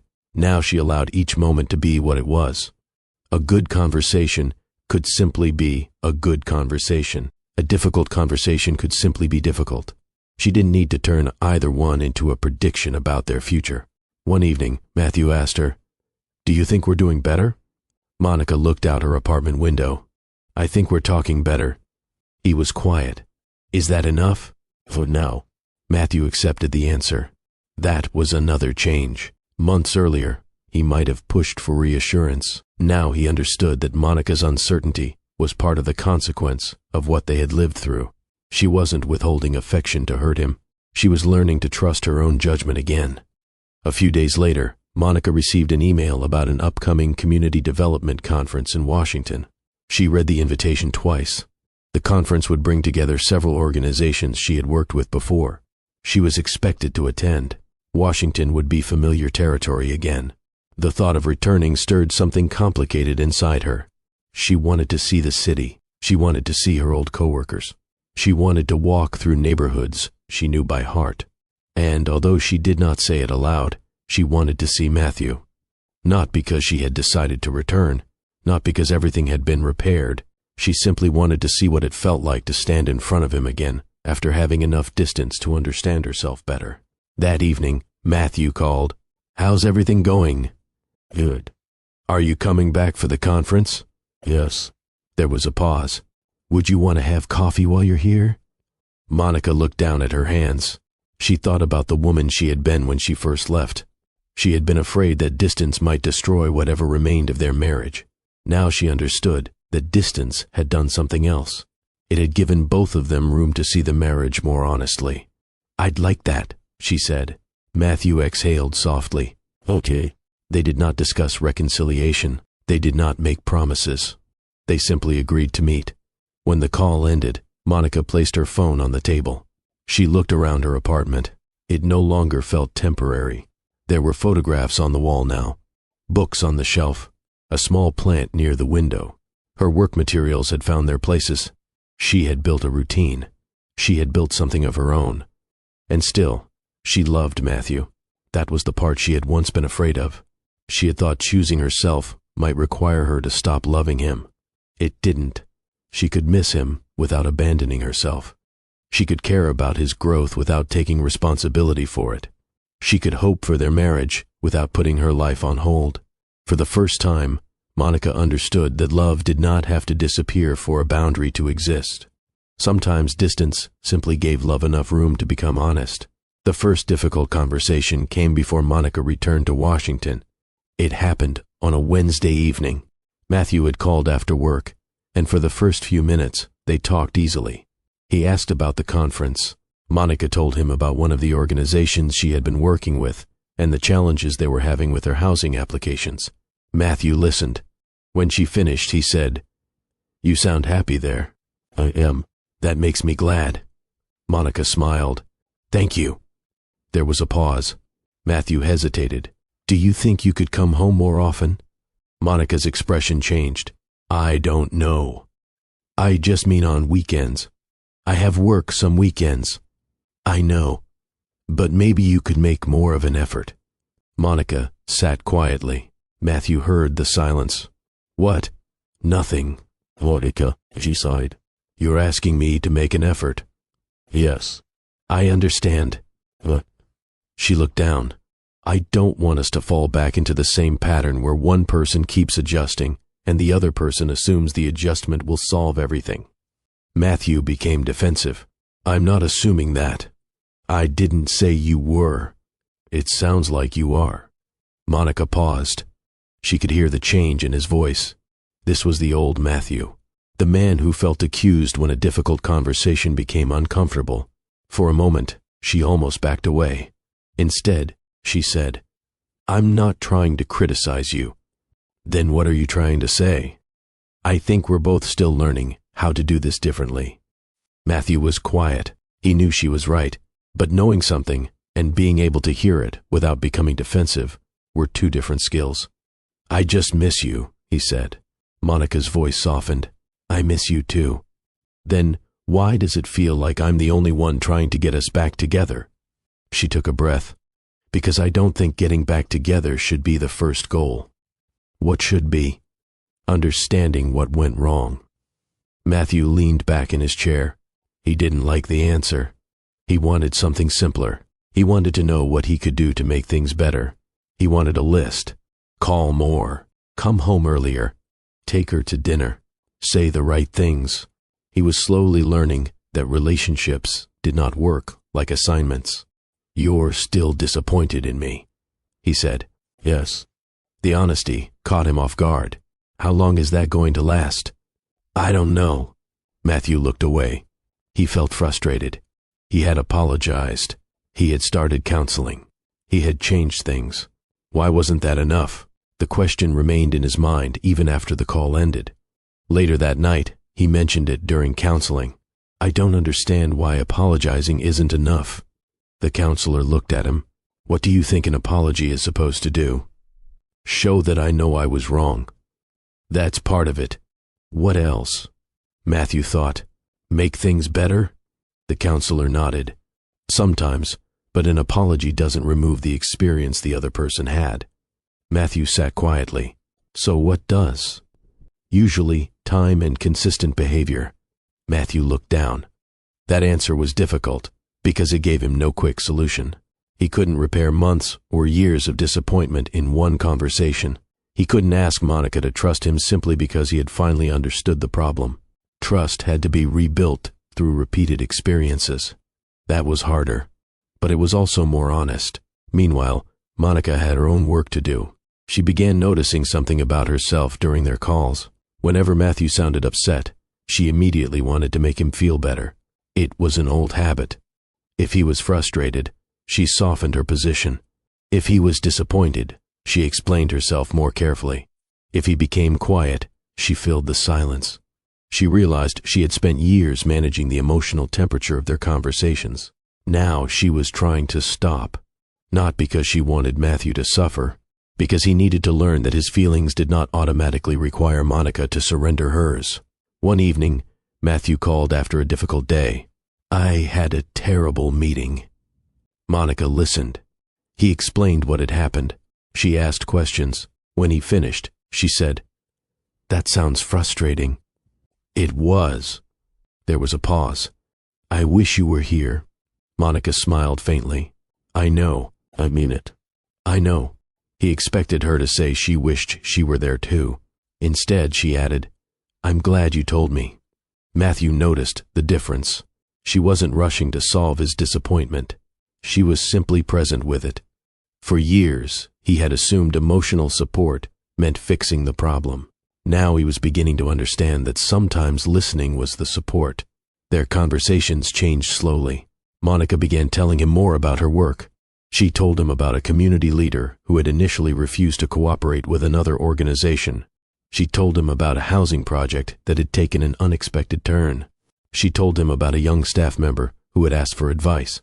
Matthew listened. Sometimes he asked questions. Sometimes he admitted when he didn't understand something. Monica appreciated that. One night she said, "You know what I like?" "What?" "You don't immediately tell me what I should do anymore." Matthew laughed. "Apparently I used to do that a lot." "You did." "I thought I was helping." "I know." He became quiet. "I guess I thought having an answer was the same as being useful." Monica smiled. "It isn't always. I've learned that." She could hear the sincerity in his voice. Still, she didn't rush to tell him everything was forgiven. That would have been easier for both of them. It also would not have been true.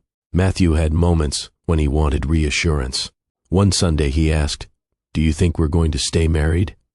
Monica looked at the phone in her hand. "I don't know." He sighed. "I hate that answer." "I know. I'm trying." "I see that." "Then why can't you tell me?" "Because I don't want to make a promise just because you're afraid." Matthew was quiet. That sentence stayed with him.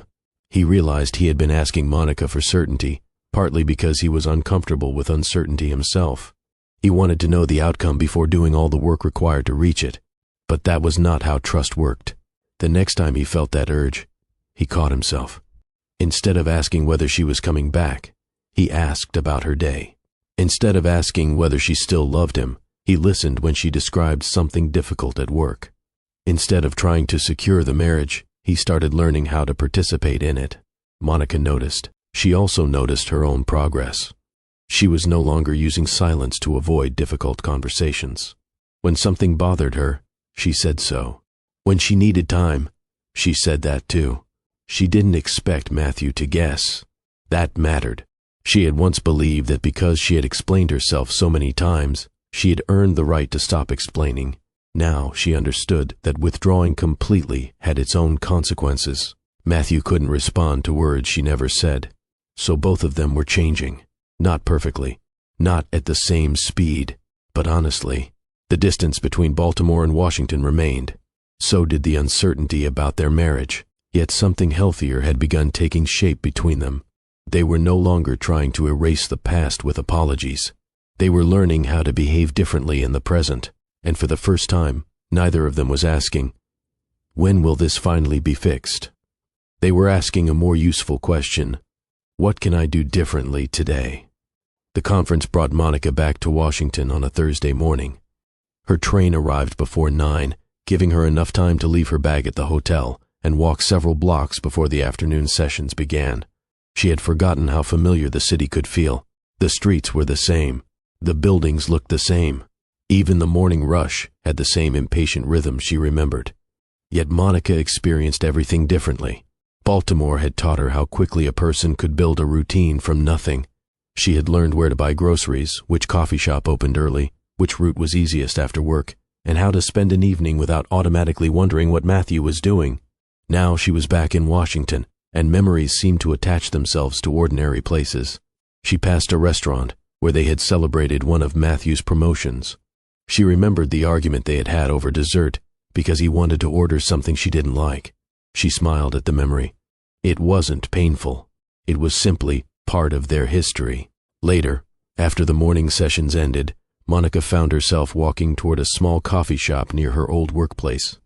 She hadn't planned to go there. Her feet simply carried her in that direction. She stood outside for a moment. This was the place where she had once waited for Matthew. There had been a time when she could sit by the window for nearly an hour, watching cars pass while checking her phone every few minutes. She used to tell herself he was probably stuck in traffic. Maybe a meeting had run late. Maybe something unexpected had happened. Maybe he would walk through the door soon. She had spent so many evenings waiting that she had eventually stopped asking herself whether waiting was still reasonable. Now she walked inside, alone. She ordered coffee and chose a table near the window. The chair felt familiar. She looked outside. People were moving along the sidewalk. Cars passed. Someone hurried across the street, holding a folder against their chest. Nothing had changed, yet Monica had. She took a sip of coffee. Her phone sat on the table. For a few minutes, she didn't touch it. There was no one she was waiting for. That realization was surprisingly peaceful. She wasn't checking the time. She wasn't wondering whether Matthew had left work. She wasn't calculating how long she could sit before she needed to leave. She was simply having coffee. Monica smiled to herself. The woman who had once sat in that chair waiting for someone else to make time for her had become someone who could sit there comfortably without waiting for anyone. Her phone finally vibrated. A message from Matthew. "Are you free later?" She looked at it. A few months earlier, the question might have triggered uncertainty. Now she answered honestly, "Yes." "What did you have in mind?" His reply came shortly afterward. "Coffee, if you'd like." She smiled. "I'd like that." They agreed to meet the following afternoon. The next day, Matthew arrived early. Monica noticed it as soon as she entered. He was already sitting at the table. He stood when he saw her. Hi. They hugged briefly. Neither held on longer than necessary. There was something respectful about that. They sat down. For a moment, Matthew looked nervous. Monica had never seen him quite like that. Not uncomfortable with her. Uncertain about what he was allowed to assume. He looked at her. "You look good." "So do you." He smiled. "Thank you." A server came by. They ordered coffee. Once they were alone again, Matthew folded his hands on the table. "I've been thinking about what you said." Monica waited. "About what you needed from me." She didn't interrupt. Matthew took a breath. I finally understand it. What? Presents. The words stayed between them. Monica looked at him carefully. Matthew continued, You weren't asking me to spend more money. You weren't asking for flowers or some huge gesture. He shook his head. You wanted me to participate. Monica's expression softened. Yes. I thought providing was enough. I know. I thought if the bills were paid, the house was taken care of, and I was doing everything I was supposed to do, then I was being a good husband. Monica listened. I didn't understand that you could have all of those things and still feel alone. She looked down at her coffee. That was what I was trying to explain. I know. Matthew paused. I also understand something else. Monica looked up. What? You didn't leave because you stopped loving me. No. You left because you couldn't keep waiting for me to become available. Monica nodded. Matthew looked toward the window. I kept thinking I was buying us time. Monica was quiet. Then she said, You were spending it. Matthew looked back at her. The sentence landed heavily. He didn't argue. He didn't explain. He simply nodded. I know. For a moment, they sat without speaking. There was no dramatic reconciliation waiting behind the silence, no hidden announcement, no promise that Monica would move back immediately. The conversation was valuable precisely because neither of them was trying to force an ending. Matthew finally said, I don't expect you to trust me because I've started doing better. I appreciate that. I know it has to take time. It does. He nodded. I can live with that. Monica smiled faintly. You couldn't have said that 6 months ago. No. He gave a small laugh. I probably would have asked how long. She smiled too. That sounds like you. I know. They talked for nearly an hour. Matthew asked about her work, not just whether she liked it. He wanted to know what she was learning, what challenges she was facing, and which part of the program she enjoyed most. Monica answered openly. She told him about a neighborhood partnership that had surprised her. She described a difficult meeting that had eventually gone well. She told him about the apartment. Matthew listened. He didn't redirect the conversation toward the marriage. That mattered. At one point, Monica realized she had been talking for several minutes without wondering whether he was actually listening. He was.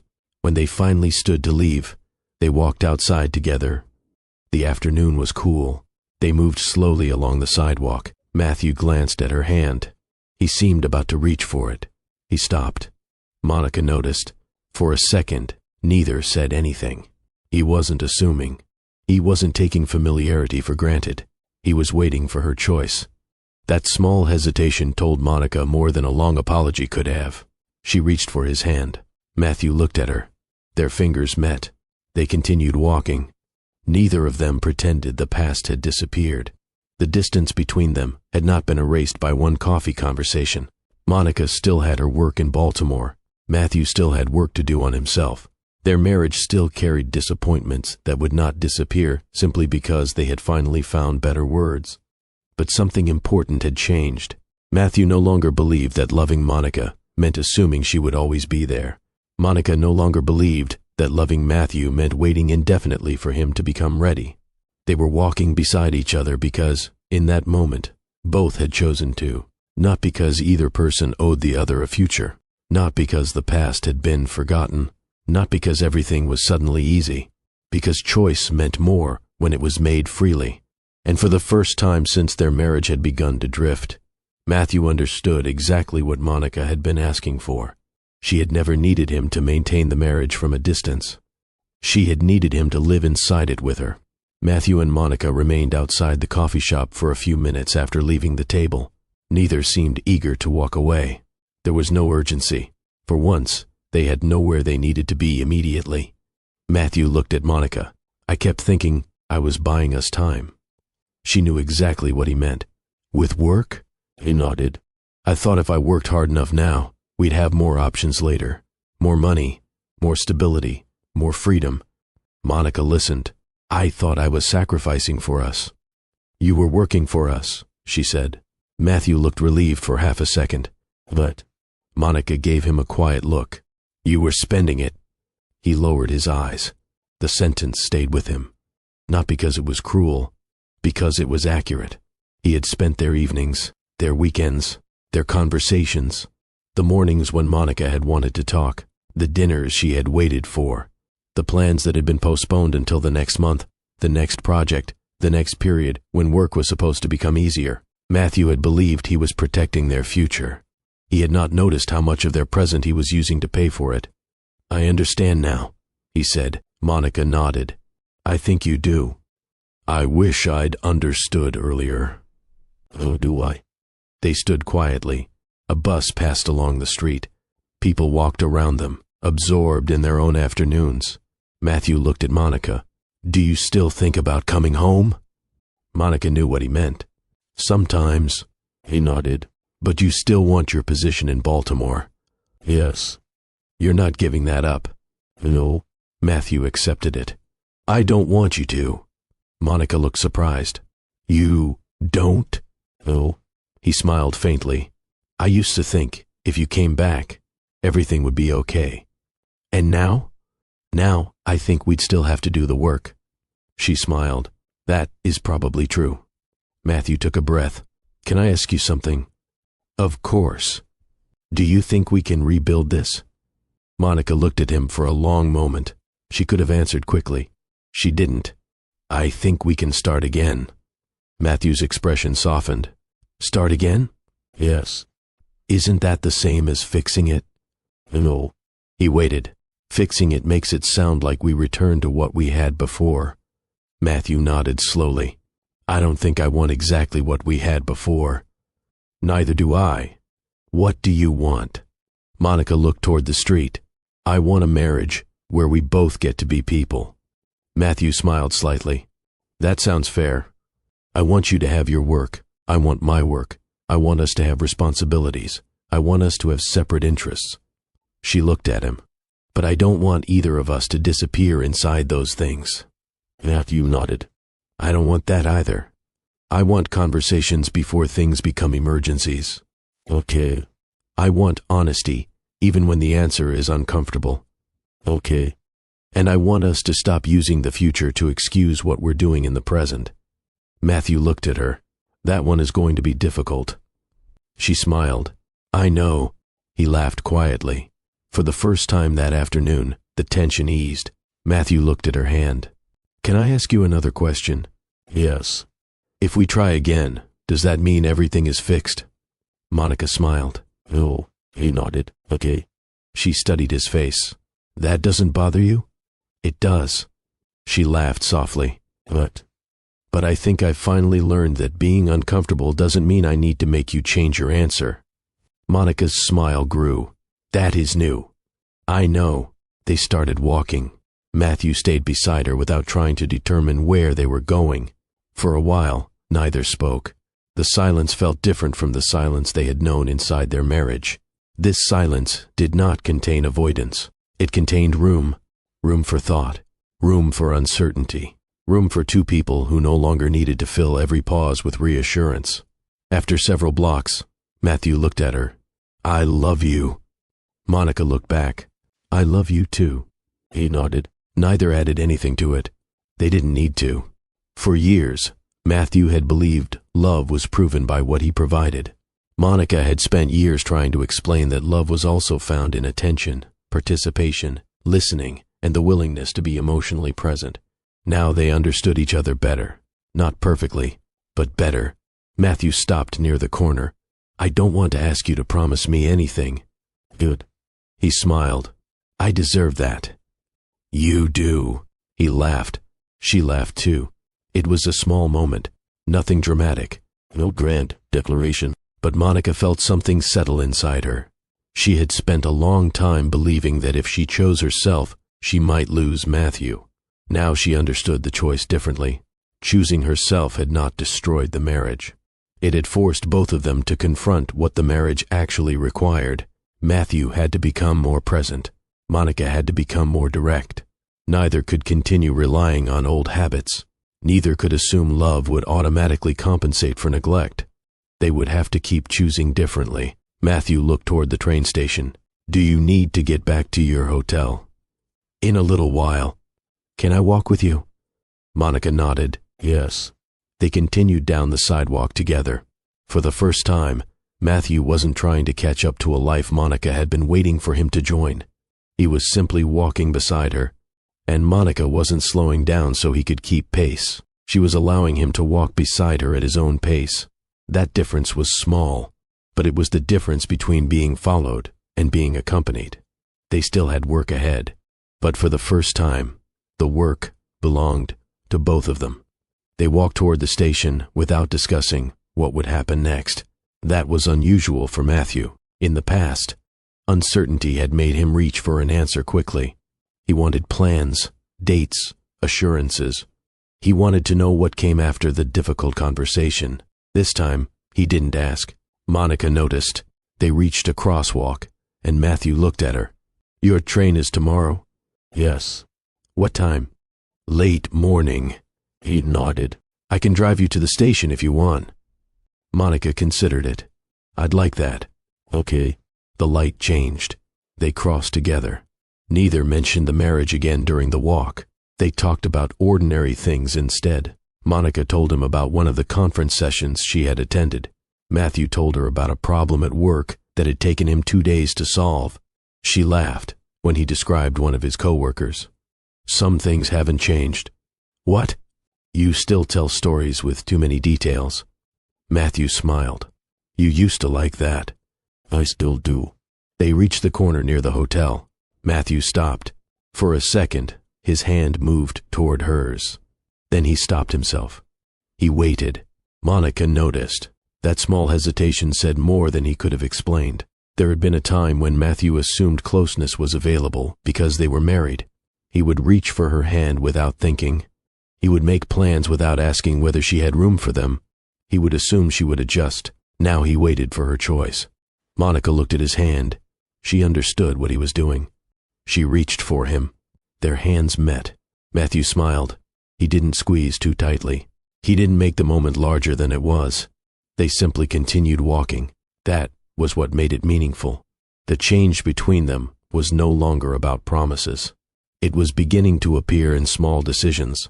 When Monica returned to Baltimore, they agreed to establish a regular time to talk. Not because they wanted to turn their marriage into a schedule, because they had learned that good intentions could disappear beneath busy lives. Sunday evenings became their usual time. If one of them couldn't talk, they said so. If work interfered, they chose another time instead of leaving the conversation hanging. Sometimes they talked about their marriage. Sometimes they didn't. Sometimes Monica described something happening at work for 20 minutes while Matthew listened. Other times Matthew talked about a difficult day. They learned how to ask questions without immediately defending themselves. Monica learned to say, "That hurt me," instead of becoming quiet. Matthew learned to hear those words without assuming he was being attacked. Neither skill came naturally every time. There were still difficult evenings. Once, Matthew forgot an important conversation they had agreed to have. The old disappointment returned quickly. Monica felt herself beginning to withdraw. She almost said nothing. Then she remembered her own responsibility. She called him. "You forgot." Matthew was silent. I did. "I was disappointed." "I understand. I almost didn't tell you." "I'm glad you did." She took a breath. "I don't want to go back to saying nothing." "You shouldn't have to." There was no perfect ending to the conversation. Matthew apologized. They rescheduled. The next evening, he called when he said he would. It was a small thing, but small things were becoming important. Monica also began noticing that she no longer felt responsible for making every conversation comfortable. If Matthew was disappointed, he could handle it. If she needed space, she could say so. If they disagreed, disagreement did not automatically mean the relationship was failing. That was new for both of them. Months earlier, Monica had believed that preserving peace meant swallowing difficult feelings. Now she understood that peace without honesty could become another form of distance. Matthew was learning something similar. Providing had always been his way of expressing love. He still paid bills. He still worked hard. He still cared about stability. But now he understood that partnership required more than keeping the household functioning. It required knowing the person sharing the household. It required asking, listening, remembering, showing up. One evening, Matthew asked Monica about her Baltimore apartment. "Have you made it feel like home yet?" She smiled. "Almost. What are you missing?" "Better curtains." He laughed. "That's fixable." "I know. Anything else?" Monica thought about it. "You." Matthew became quiet. She smiled. "But not enough to move back tomorrow." He laughed. "I'll take that." The honesty between them felt safer now. Neither needed to pretend that the distance was easy. Neither needed to pretend the marriage was already repaired.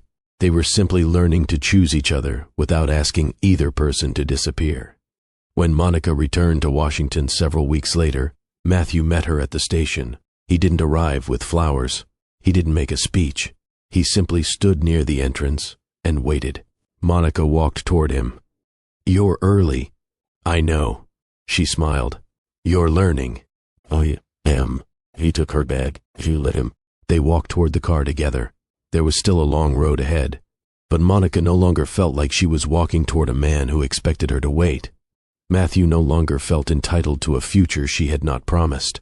For the first time, they were building something through choice rather than assumption, and Monica understood that this was what she had wanted all along. Not perfection, not constant attention, not a husband who abandoned his ambitions for hers. She wanted a partner who could make room for her life while she made room for his. She wanted to be loved without being absorbed. She wanted Matthew beside her, not simply waiting for her to remain available. As they drove away from the station, she looked out the window. She wasn't going back to the marriage they had before. Neither was Matthew. They were deciding whether they could build something better from what they had learned. This time, neither person was waiting for the other to become ready. They were choosing each other while both were still learning. The months that followed did not turn Monica and Matthew into a perfect couple. They still disagreed. They still had demanding workdays. There were evenings when one of them was tired and the other wanted to talk. There were moments when old habits tried to return. The difference was that neither of them treated those moments as something that could simply be postponed forever. Monica continued working in Baltimore. She became more confident in her position and discovered that she enjoyed responsibilities she had once been afraid to take on. Matthew continued his counseling. He became more aware of the way he handled pressure, conflict, and responsibility. Neither change happened quickly. Neither was dramatic. That was the point. Matthew had once believed that change could be announced with a promise. Now he understood that change had to be demonstrated repeatedly. Monica had once believed that silence was sometimes the kindest response. Now she understood that silence could also leave the other person guessing. They both had lessons to learn. One evening, they were sitting together at the townhouse. Monica had returned to Washington for the weekend. Matthew was preparing dinner. He looked over his shoulder. "Do you want to eat now or later?" Monica smiled. "No." He nodded. "Okay." She watched him continue preparing the meal. It was such an ordinary exchange that someone else might have missed its significance. Months earlier, he would have decided based on his schedule. Now he had asked. She had answered. Neither person had treated the other person's preference as an inconvenience. Later, they sat at the table. Matthew looked at her. "You know what I've been thinking about?" "What?" "How different things would be if we'd talked like this from the beginning." Monica smiled sadly. "Maybe." "But..." She considered her answer. "I don't think we can know that." Matthew nodded. "You're right. We can't rewrite it." "I know." She reached for her glass. "We can only decide what we do with what we learned." Matthew smiled. "That sounds like something you'd say at work." She laughed. "Probably." They ate. For a while, neither spoke. This time, the silence was comfortable. Not because there was nothing left to say, because neither person was afraid of what might happen when they did speak. That was one of the biggest lessons their marriage had taught them. Silence was not always peace. Sometimes silence meant someone was tired of explaining. Sometimes it meant someone was afraid of starting another argument. Sometimes it meant a person had stopped expecting an answer. Matthew understood that now.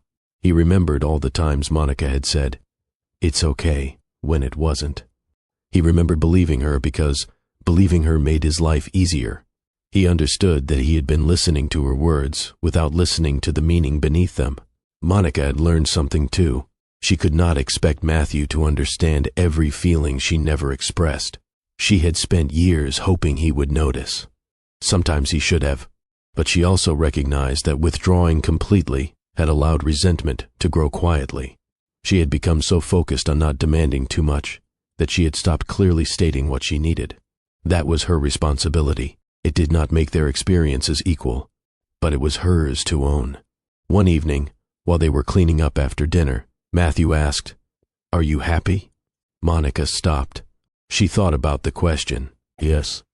He smiled. Good. "With my life," she added. Matthew nodded. "I want that for you." She looked at him. "And us?" He smiled. "I hope we're part of each other's happiness." Monica liked that answer. It wasn't possessive. It didn't make their marriage the only source of either person's fulfillment. It left room for two whole people to love each other. That was what they had been missing. Not love. Not even commitment.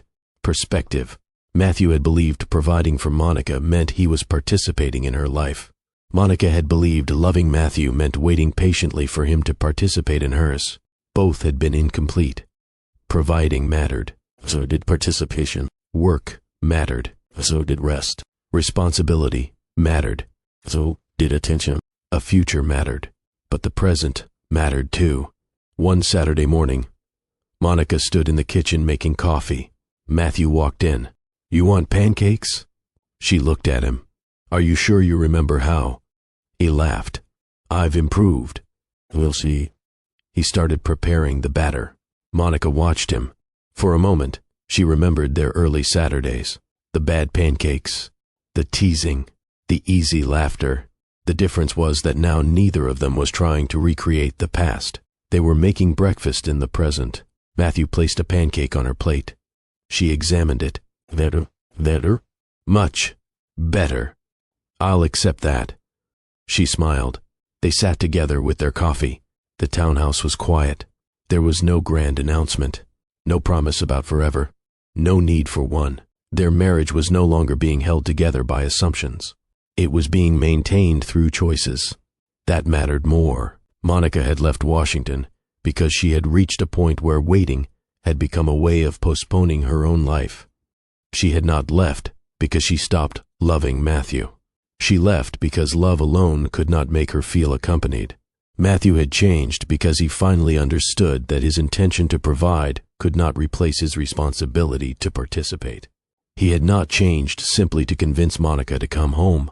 He changed because he finally understood the kind of husband he wanted to be, whether or not Monica eventually chose to remain married to him. That distinction made his growth real. It also gave Monica the freedom to trust it. Their marriage still had difficult days.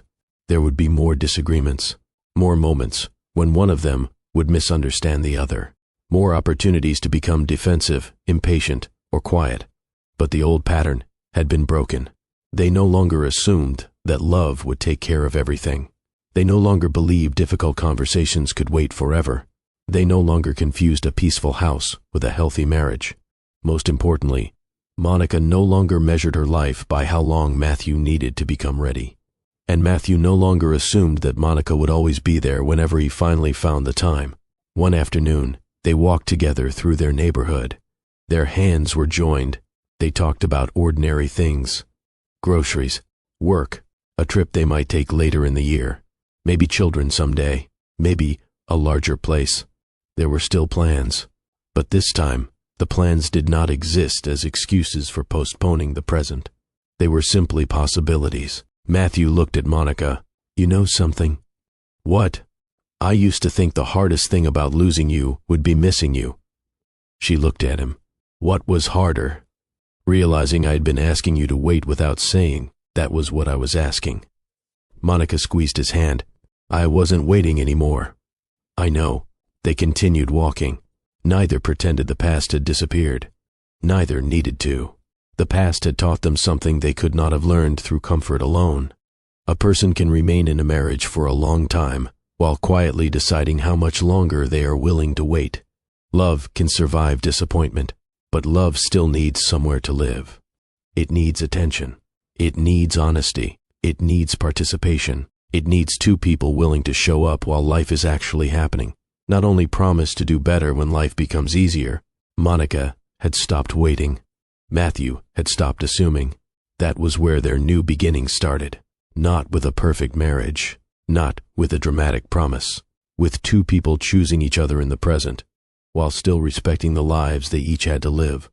And perhaps that was the most important lesson of all. Love is not only about promising a better tomorrow. Sometimes love means showing up today. If this story touched you, take a moment to think about the people in your own life who may need more than promises. Sometimes the smallest acts of presence can mean more than we realize. If you enjoyed this story, subscribe to Mr. Gray Stories for more stories about choices, consequences, relationships, and the moments that change everything.